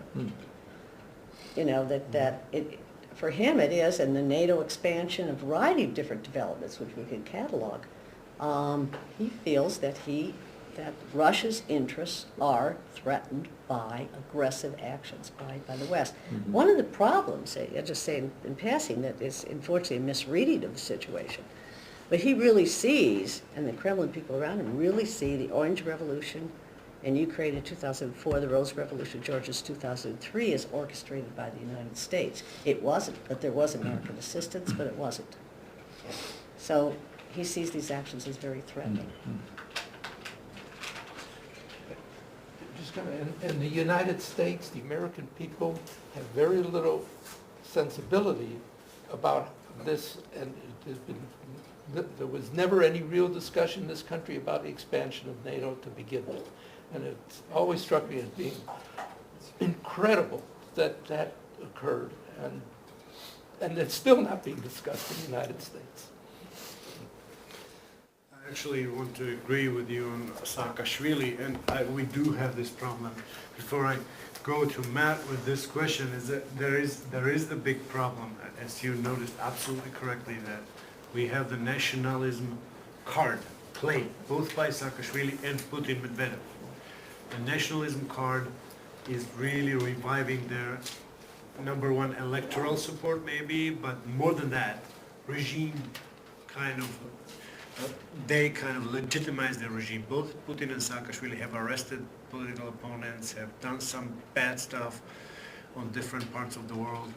But now, to legitimize their crimes, it's a great thing, as you said, and that's one of the biggest obstacles for the peace process.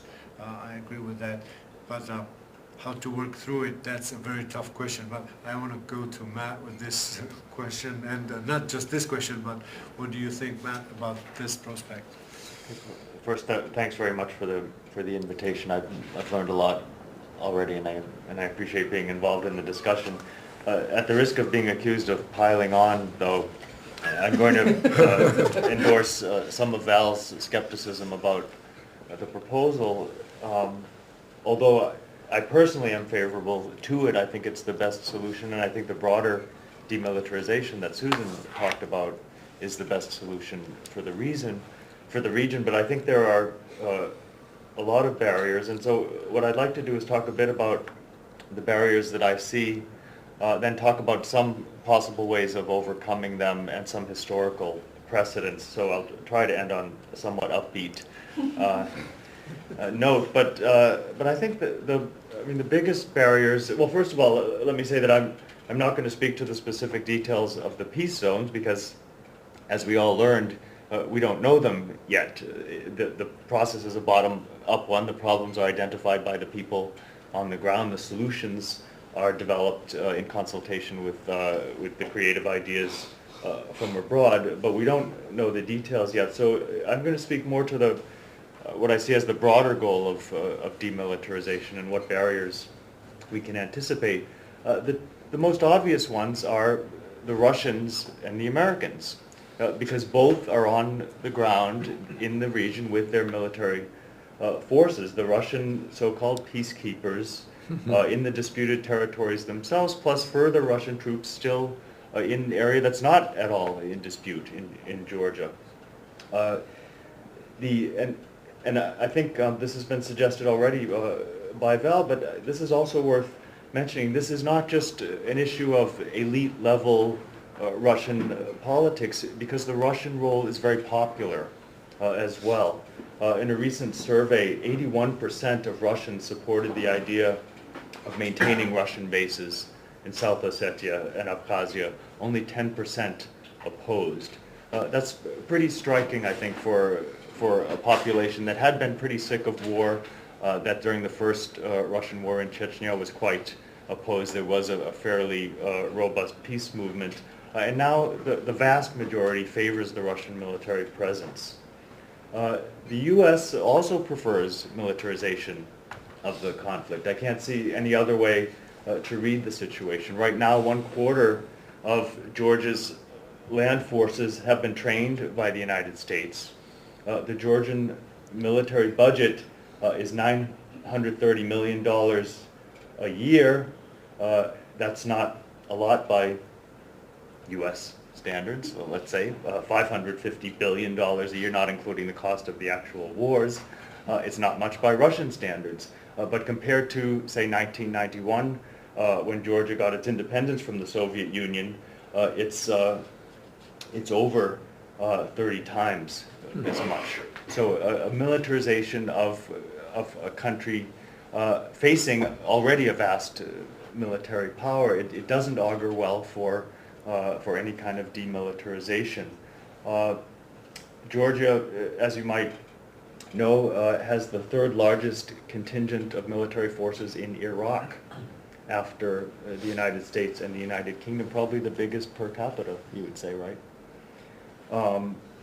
And the other U.S. involvement, even the U.S. involvement called humanitarian, has a military character to it.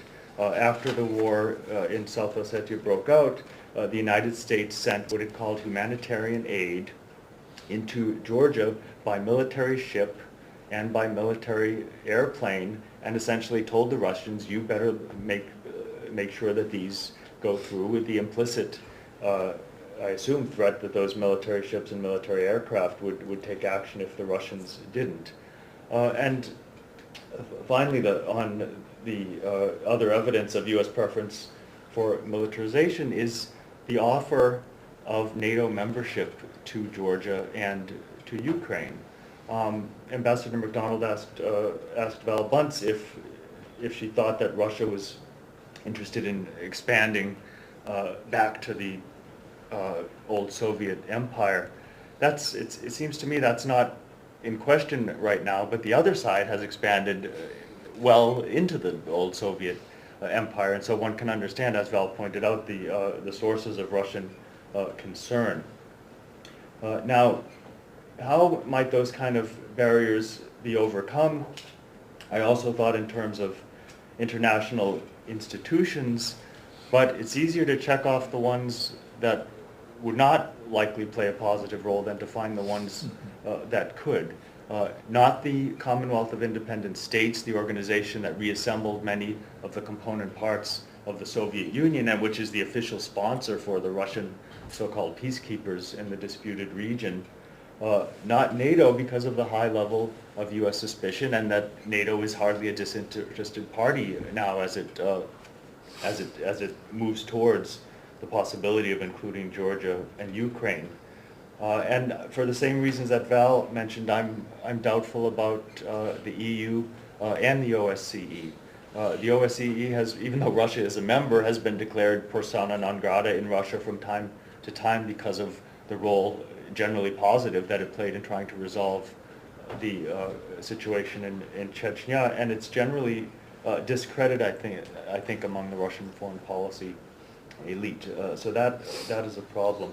And again, as I suggested before, it's not only an elite level problem. Antipathy to NATO and the U.S. is widespread among the population as well. There was just a recent poll by the most respected Russian polling organization that found that 67% of respondents said they had negative feelings about the United States. 39% said the same thing about the European Union. 75% said the same thing about Georgia. And those are the highest negatives since 2001. So we really have seen a serious deterioration in popular and official attitudes in Russia towards the United States, towards Europe, that raises doubts about what kind of positive role those countries and those organizations could play in some kind of resolution of the conflict. I do think, though, that there are historical precedents for resolving conflicts, for creating, if not demilitarized zones, at least neutral zones where competing powers don't get engaged so much. And I'll just mention a couple of them, and they do sound like ancient history, but I still think they're worth considering. One is the Austrian State Treaty of 1955.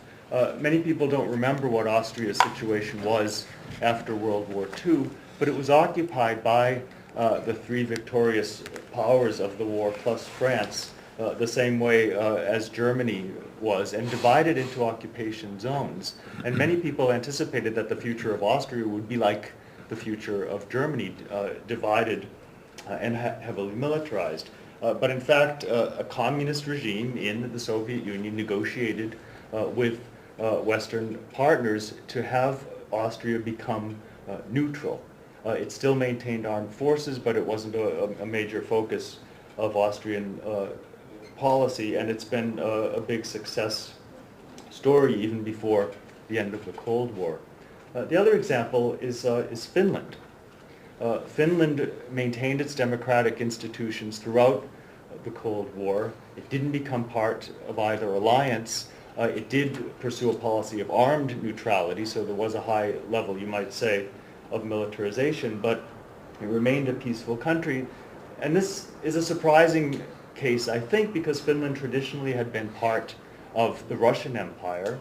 It had fought a war with the Soviet Union in 1940 to 1941, so every expectation was that the Soviet Union would have taken it over after the end of the war, yet it maintained its neutrality. My final example is somewhat more recent, seems like yesterday to some of us, and that's the settlement of the Cold War itself, which in my view heavily depended on the sort of multi-track diplomacy that Ambassador McDonald talked about for the way that the situation was resolved, especially in Central Europe, but also in terms of citizen diplomacy between Russians, Europeans, and people in the Soviet Union. In particular, there were people who were engaged with proposals for resolving the military standoff in Europe, proposals for non-offensive defense, and that sort of thing, that for denuclearized zones and the like, that percolated their way up into the upper reaches of the Soviet foreign policy establishment, including ultimately people like Edward Shevardnadze, who was mentioned earlier, who became the Soviet foreign minister. The problem that I see now for that particular model is I don't know where those sympathetic officials and scholars are on the Russian side that we knew back in the mid and late 1980s and even into the early 1990s. Some of the most notable ones are still somewhat active. I think of Alexei Arbatov, but their political representation is nil. The liberal parties in the Russian parliament are no longer represented there. I don't know what kind of influence they have in the Russian foreign ministry, but I would say that that's something that we have to pursue. I think someone like Vitaly Churkin, who's the Russian ambassador to the United Nations, is probably someone you probably both know him, Val as well. But I imagine he's one of the more open-minded. So I don't rule it out, but I consider that the prospects would be much greater if we had interlocutors on the Russian side who would be sympathetic to these kind of ideas. Let me conclude by mentioning what might seem a major obstacle. It's related to my first point, the existing militarization, but could also provide part of the solution. I think of NATO, for example, as part of the problem. You may have heard recently we could call it the Palin Doctrine, the idea that if Georgia was a member of NATO and Russia attacked Georgia, the United States would be obliged to go to war against Russia to defend Georgia. People were shocked and they made fun of her and so forth. She was just articulating what the NATO treaty requires of its members if one of them is attacked. And this is now a bipartisan position. Both of the main party candidates favor membership of Georgia and Ukraine in NATO. Barack Obama articulated it during the debate. McCain supports it as well, and some of his campaign advisors are actually lobbyists for the government of Georgia that's pushing this. So where's the silver lining in this particular black cloud? I think it's the actual realization that extending membership right up to the border of Russia, well, it's there already, but even further, Ukraine and Georgia, which have been so close to Russia for many many centuries, that this is a dangerous thing, that it's a dangerous thing for U.S. national security, if you want to consider it in those narrow terms, and I think people will start realizing it. I was mentioning it to Val earlier that Francis Fukuyama had an article in the Financial Times where he raised this issue. So it's starting to make its way, I think, into the security policy elite. So, if you don't like NATO, and I don't particularly like NATO, I agree with Lou that it's surprising that it survived, let alone was expanded after the Cold War when there was no need for it. But even if you do like NATO, you don't want to make it an incredible alliance by extending commitments that it can't meet and making it look vulnerable and useless. And I think that was actually, besides the internal reasons that Val gave, one of the reasons the Russians pushed in South Ossetia to say basically, okay, what's NATO going to do for you now? I mean, they sort of raised that issue. So it could be that for narrow national security reasons, people in the United States might be more sympathetic to other solutions, which could be a kind of neutralization, a kind of demilitarization.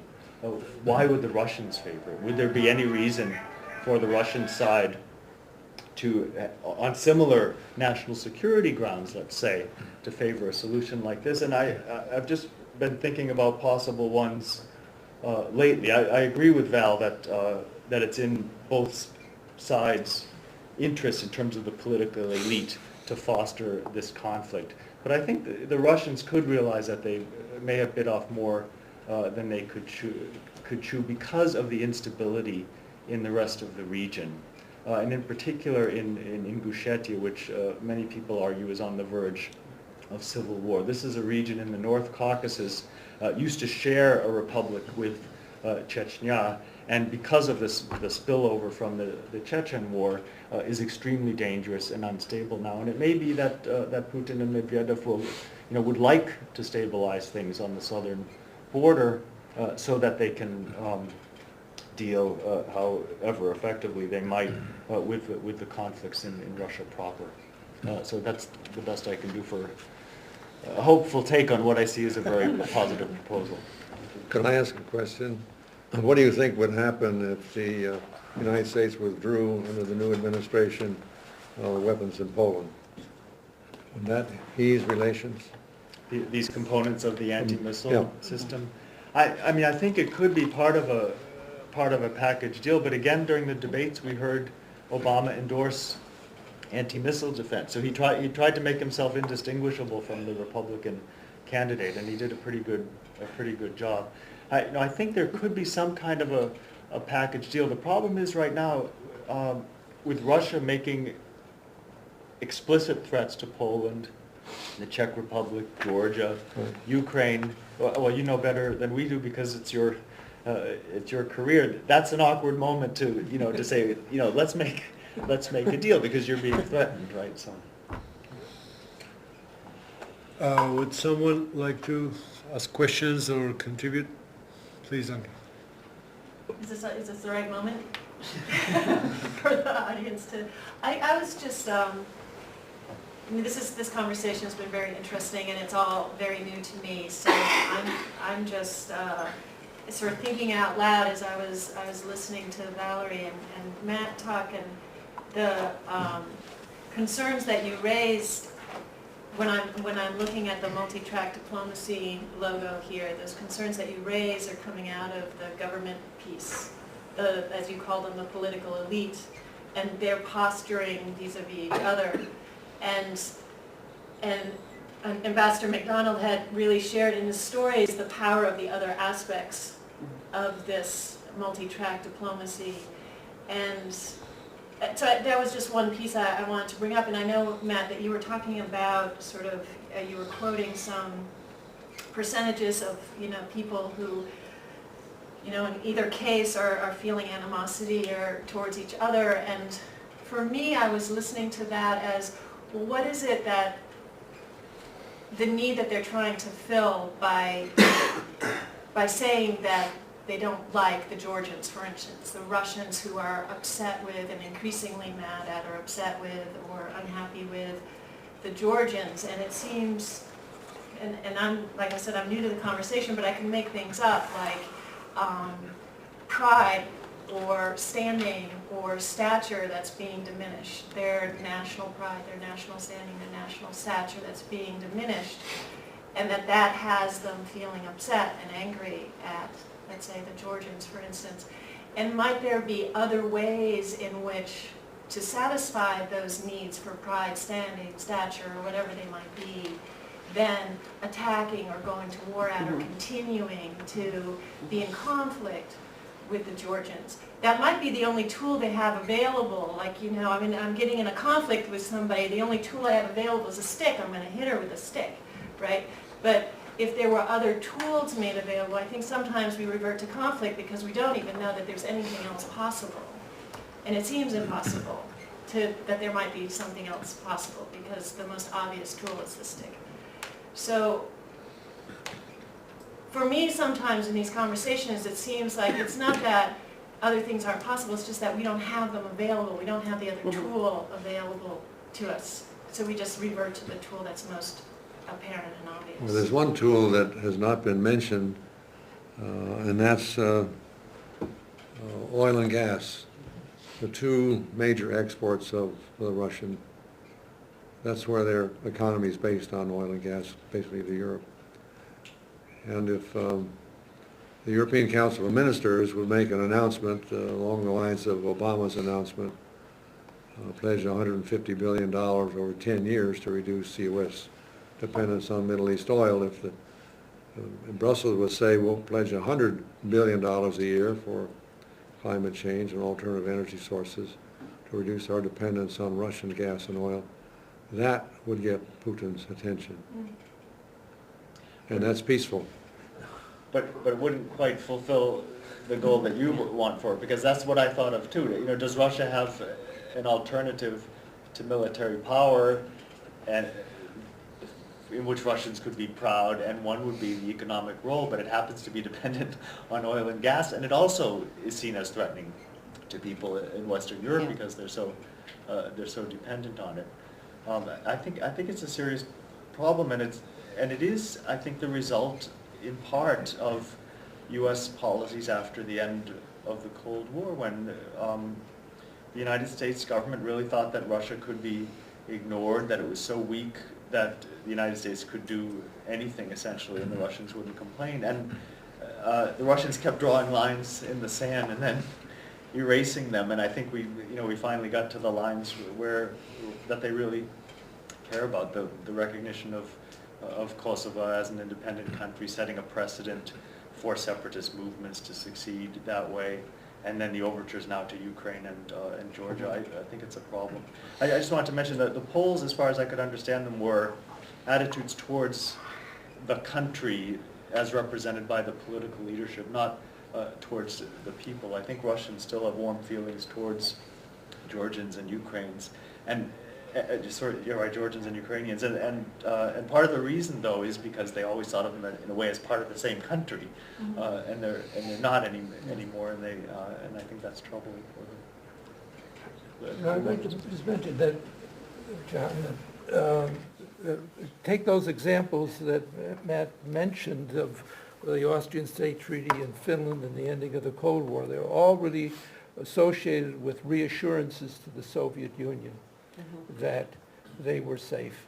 That was reducing the threat that made them able to make those deals. And the Austrian State Treaty was, they were never going to be able to control it because there was an Austrian government. The Communist Party was minuscule. They could never get it.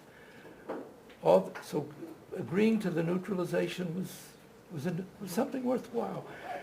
Finland was reassuring. It was not going to become part of NATO.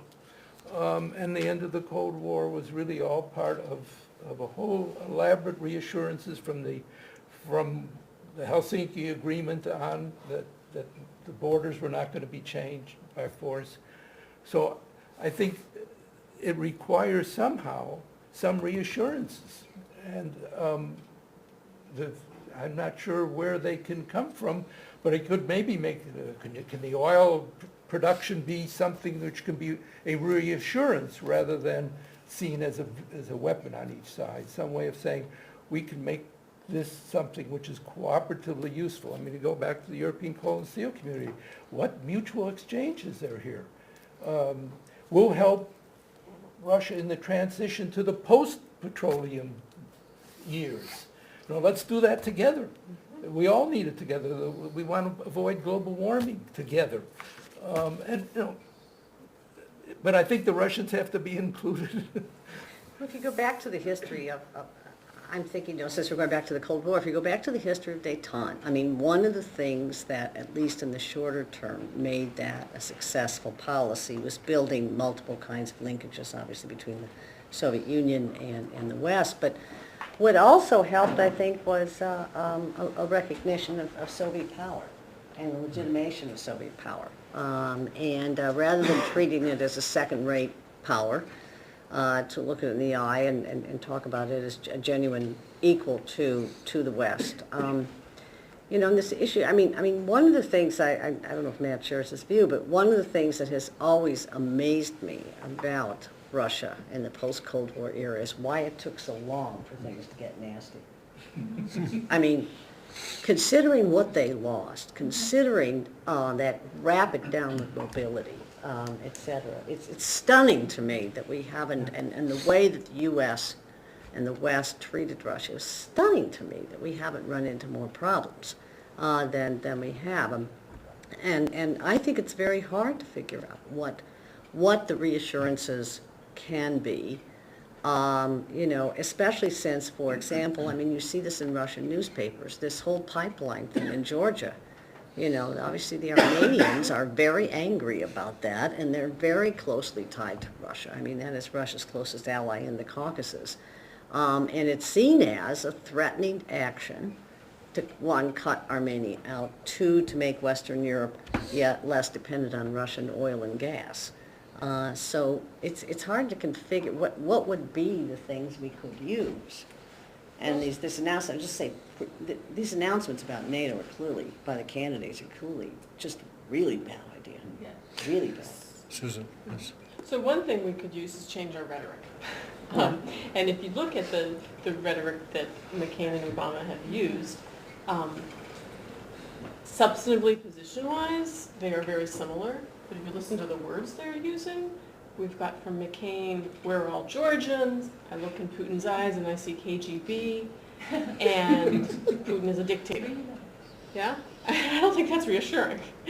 And we've heard similar things from Bush and Condoleezza Rice as well. From Obama, we've heard, we call on both sides to show restraint. It is past time for Russia to withdraw its military forces and cease overflight of Georgian territory. Very specific, concrete demands. And then substantively, yes, he's been very similar. He didn't say, I want Georgia to be a member of NATO, though. He said, I think we should offer a membership action plan to Georgia and the Ukraine. And I think that's different. They won't necessarily meet the criteria. There's time to change your mind on, and time to examine the situation. And time to decide, I mean, what about inviting Russia into NATO? Yeah, if they meet the criteria, why not? Blasphemy. I mean, what's the point of antagonizing them by building a circle around them? It just doesn't help anybody. Other things that have come up, I wanted to comment on, you know, the point that Putin and Medvedev and Saakashvili are benefiting from this conflict happening. Putin pointed out that the American politics are also having, this conflict is having an impact on them. And so this is a thing that the American people have seen, albeit threat, a resurgence of a Russian threat, and that has positioned McCain to be able to speak out strongly and to chide Obama for being naive to call on two sides to show restraint. So I think that it's also a benefit to the Republican Party to have a conflict going on right now. Yeah. I won't go as far as Putin did to say that it was orchestrated necessarily with the timing exactly this way, but the way it's working out.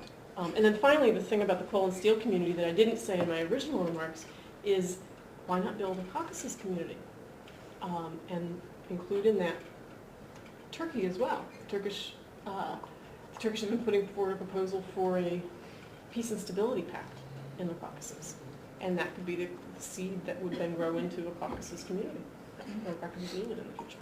Actually, to strengthen your point before we address your question, I was just in New York and I met with one of the organizers of Georgian community there, who was approached by a person who was representing people who were representing Mayor Giuliani and McCain campaign, and they offered to pay $500,000 to do a big pro-Georgia concert in the Metropolitan Opera and say we are all Georgians and all this kind of stuff. So they wanted to use that for a campaign, but now I think after the Wall Street crisis, they sort of think differently with Merrill Lynch and all these guys. So I guess they want to do a Merrill Lynch concert there or whatever.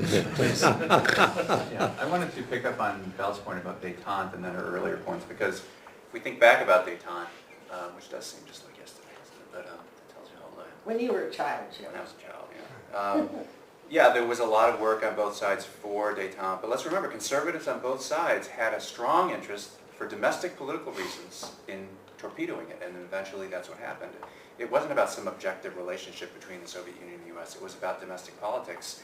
And so I think the only way you're going to make any kind of peace building work is if all of the major elite factions on both sides are on board and it's in their interest. But unfortunately, as we're seeing, you have major elite factions, in the U.S. too, I agree, McCain, the Republicans, who need conflict, not for the issues between the countries, but for their own domestic political reasons. And that's an incredibly strong interest that will, I think, outweigh even national security interests, as we've seen time and time again. And it seems to me that that's a huge obstacle to overcome, apart from all of the actual geostrategic. One of the things that disturbs me that we haven't talked about at all this afternoon is this declaration by Russia that Abkhazia and South Ossetia are independent nations. Now that's a total violation of the Charter of the United Nations, a total violation of international law. The only way you can become a nation state since the Charter in 1945 is to get unanimous support from the 5 permanent members of the Security Council and then 2/3 majority of the General Assembly. And remember, the Charter was signed with 51 nations and now 193 nations, and all of those nations have gone through that process. So this is not the way to go, and nobody seemed to be commenting upon that, and I think that's a serious violation on the part of Putin, who knew exactly what he was doing, quoting Kosovo, of course, but that doesn't make it right. yeah, yeah. I just worry about that we haven't stood up to say this is not the way it's done. What do you think about that? Don't you, And they consider Kosovo. I think the problem is Kosovo, and Kosovo, I mean, everybody said that. Kosovo's not right either, I mean. Yeah, right, No, right, that- but, you know, who Who was is the the lead U.S. player in that? argue with the U.S.? The Mr. US. Bush. Yeah, it was the U.S. Well, and also, I mean, I want to say that the Russians didn't recognize that independence right away. They waited, and there was international, or there was U.S. outcry, putting down the Russians, calling them dictators, calling them that they were the aggressors and that they were the invaders and they'd invaded and unprovoked and so forth. And there's this whole totally different stories in the Russian media and the U.S. media about what's going on. And then the Russians said, you know, and there have been many statements by Bush and Condoleezza Rice that totally disregarded any reason that the Russians might have had to protect the people of South Ossetia. There had been plenty of opportunities to give some sort of a face saving to the Russians that, okay, you went in with some good intentions, now you pull back, and we thank you for pulling back speedily, and some sort of face saving. That didn't happen. And then the Russians came out and recognized Abkhazia and South Ossetia. I don't know that they necessarily intended to do it on day one. But they were issuing the passports before. Oh, they've been issuing Yeah. passports forever, yeah.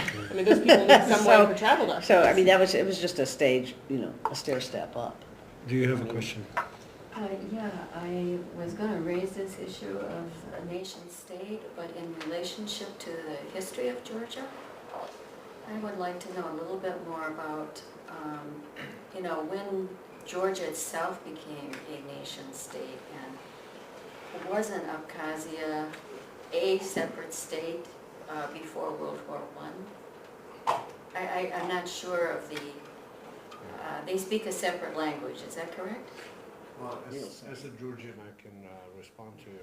The version, there are different history books, and my fellow panelists also can actually respond to this question. Now, Georgian history, if we describe nation state, if we mean the nation state in Weberian sense, republic,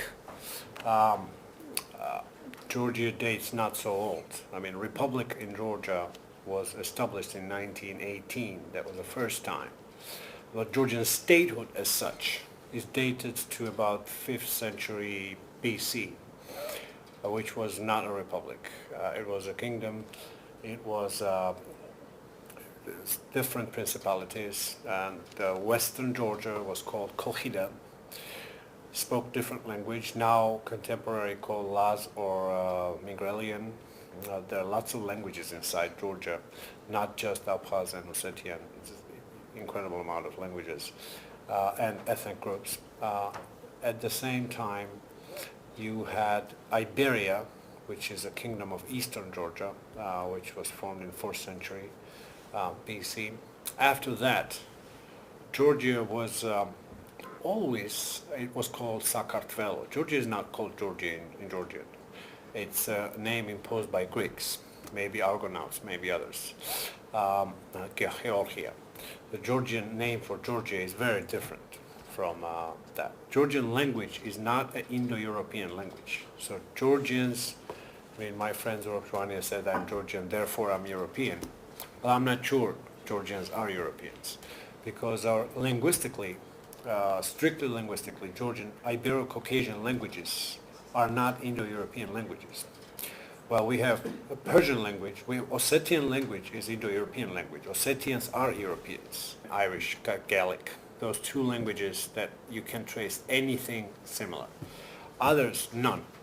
So that's kind of an ancient history. Now, history of statehood. In 1918, my grandfather was a member of the first independent Georgia's republic when Georgia gained independence because of the revolution in Russia. It was 1918, May 26.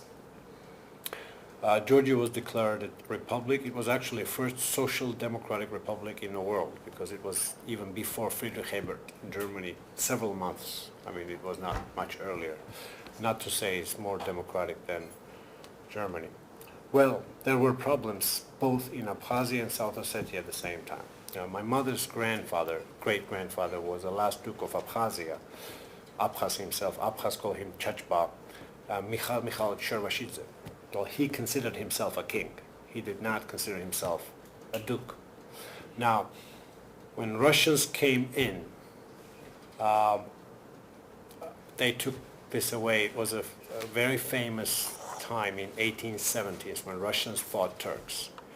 There were many Muslim Abkhazians whom Russian state, Russian Empire at that time considered as their enemies. So they repatriated Abkhaz to Turkey. Turkey right now has a large Abkhaz community as well as Georgian community. Abkhaz have a really big, proud history. Now, in the time of Queen Tamara, that was the biggest time during Georgia's history. We had a King Tamara, they called it, the Queen of Georgia, in 12th century, 12th, 13th century, and her grandfather, David the Builder. Georgia was called the Kingdom of Abkhazia and Georgia. Now, this has two interpretations. If you ask Abkhazian historians, they will say Abkhazian King David the Builder went back into eastern Georgia, to Tbilisi, and that's practically, factually, that was true. He was based in Kutaisi, which Abkhaz think was also Abkhaz city. Abkhazia was called the Western Georgia. So he was in Kutaisi. So from Kutaisi, from Abkhazia, he went to Tbilisi and basically took back from Arabs. So Abkhaz have as much legitimacy by the history books, and there are different history books. There are, Kartvelian, I would not call it Georgian, but Kartvelian history books and Abkhaz history books. Abkhaz think that Abkhaz Georgian kingdom came from the west, which is Abkhazia. Now, Eastern Georgian historians think that that kingdom came from the east. So that historians argue all the time. What we know in 1918, from 1918 to 1921, Georgia's brief period of independence, before it was reconquered brutally by the Soviet army, even General Denikin supported Abkhaz separatists. I mean, Abkhaz separatists always were supported, actually even by British, because British were teaching Russians how to do the Ulster stuff all the time, and actually looks very much like Ulster in one way. On the other hand, well, there is actually recorded conversation between Denikin's staff and British Imperial, Her Majesty's General, when they talk to this Georgian Social Democrats, that they say this conversation is not for the press, but big take the most, and if you join Russia, you're not going to have a problem with Abkhazia if you are not going to join. Of course, that doesn't mean that Abkhaz love Russians. I have lots of Abkhaz relatives and friends who say that because of the policy of Georgian government, specifically this one, Russia is the lesser evil for them. Abkhaz are not necessarily, they want independence, but that doesn't mean they want to be part of Russia. But Russia's plans are to incorporate not just Abkhazia and South Ossetia, but whole Georgia and actually whole Southern Caucasus. And I agree with Valerie and Matt. Actually, that's a reality. Russians have, if you watch Russian TV, I do watch it because it's possible to watch it from here in Russian language. You will see very direct, not just from Zhirinovsky, who is extremist, but he is on the parliament, and he's got about 14% of the vote. But from so-called moderate politicians, even from Grigory Yavlinsky, who was the author of the liberal empire. Imperialism is something in Russia that is not a bad word. It's a good word. It's like liberal empire. Most liberal guy, Grigory Yavlinsky, who was Yeltsin's friend, he said, oh, I'm imperialist too. Don't think I'm a bad guy. I'm imperialist, but I want to buy those countries. Now, what happened with Ingurias and with liberal empire was that was a very good example, as Susan mentioned, absolutely rightfully so. It was a great example of cooperation between Georgians and Abkhaz. The Russians hate when Georgians and Abkhaz talk to each other without Russians. They don't like it. And I talked to Abkhaz, actually, Susan was there. It was very few occasions that we talked to each other. It's a very difficult dialogue because it really doesn't happen much without other observers. But the Ingurias was a really very good example of cooperation. It was a peace zone because half of it was coming to Georgia and half of the energy was going to Abkhazia.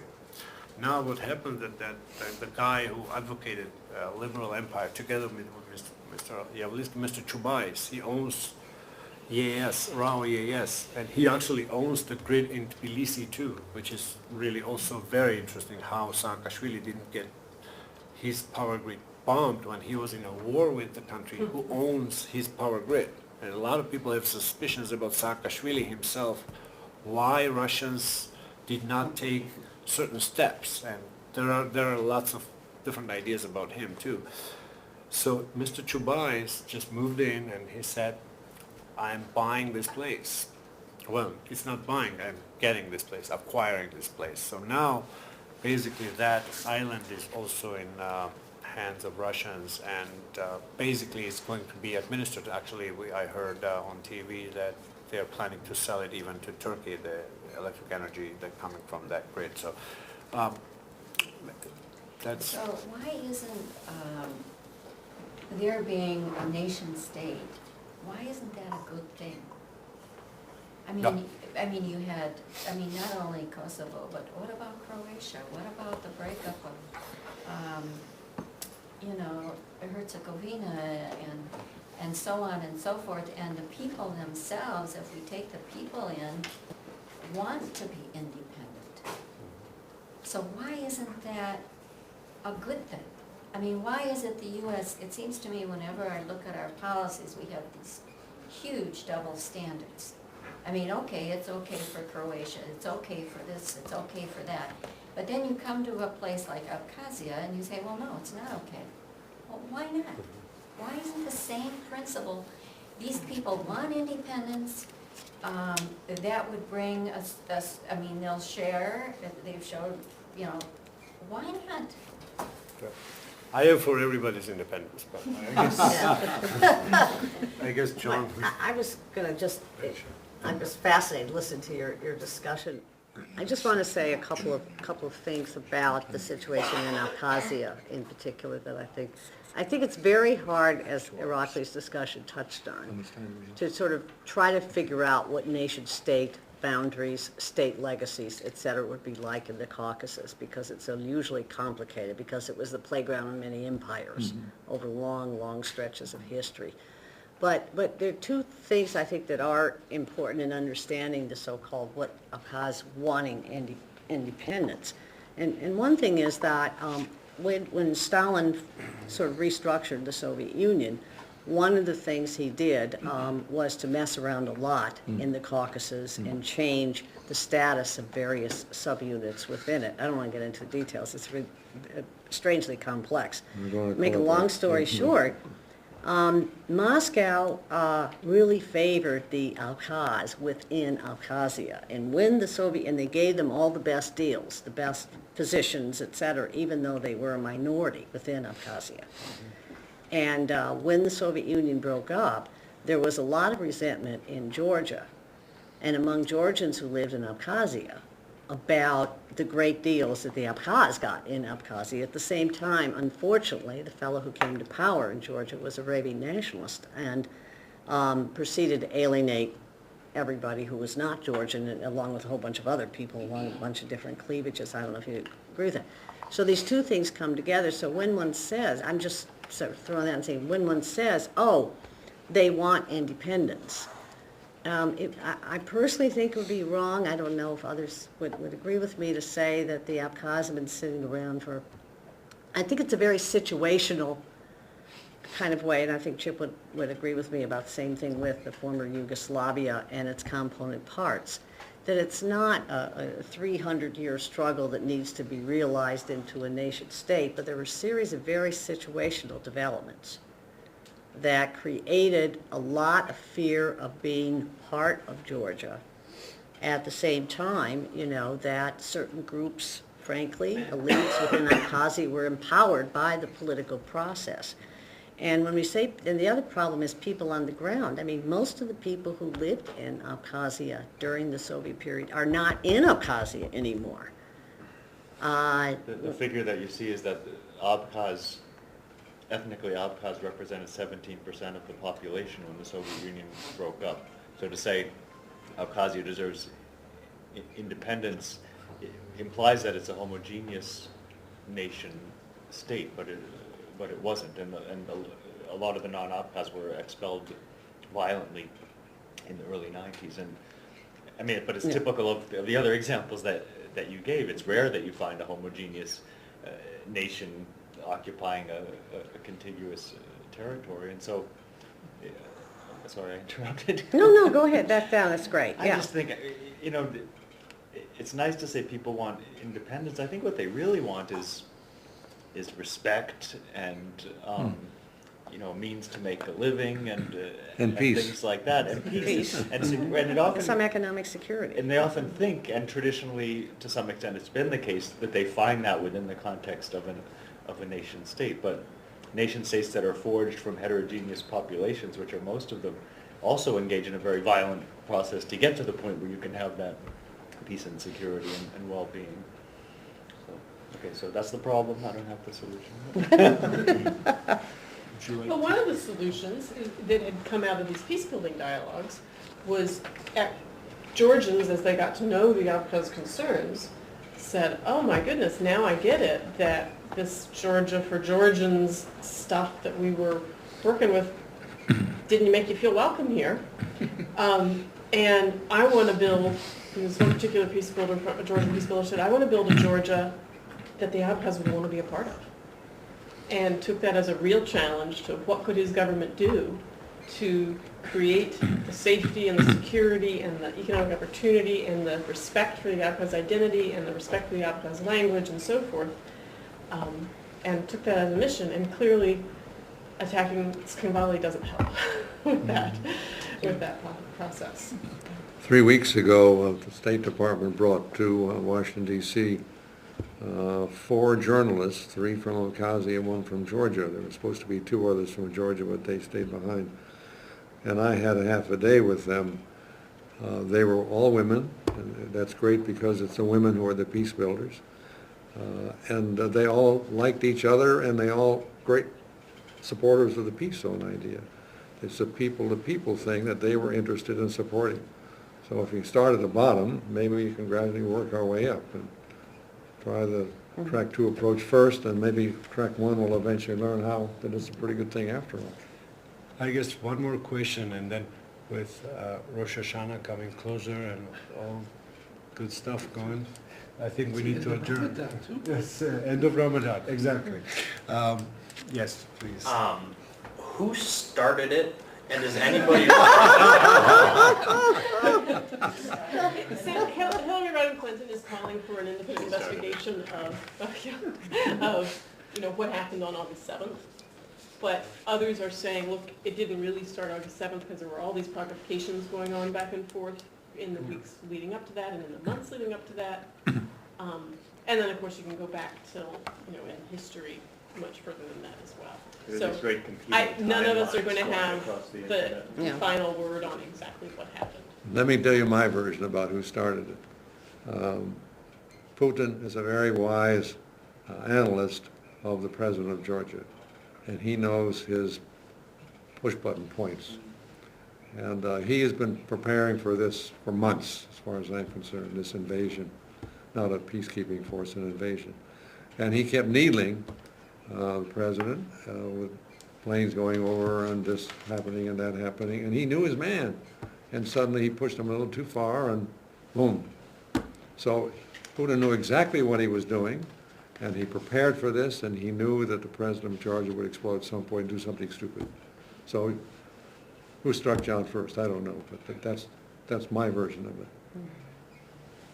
Do you disagree? But no, that's different than the version of Russia invaded unprovoked. Yeah.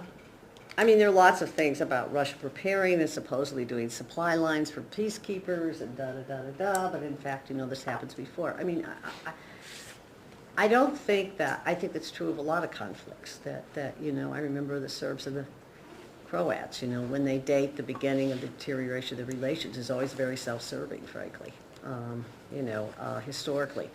I think it's kind of, in a way, wasting time. I mean, what I remember saying to Irakli when we first were talking about this is that, Putin and Saakashvili found each other. I love it. That's true. And they played off against each other. Exactly. There's one very interesting episode told to me by Tedor Japaridze, who was Saakashvili's first foreign minister.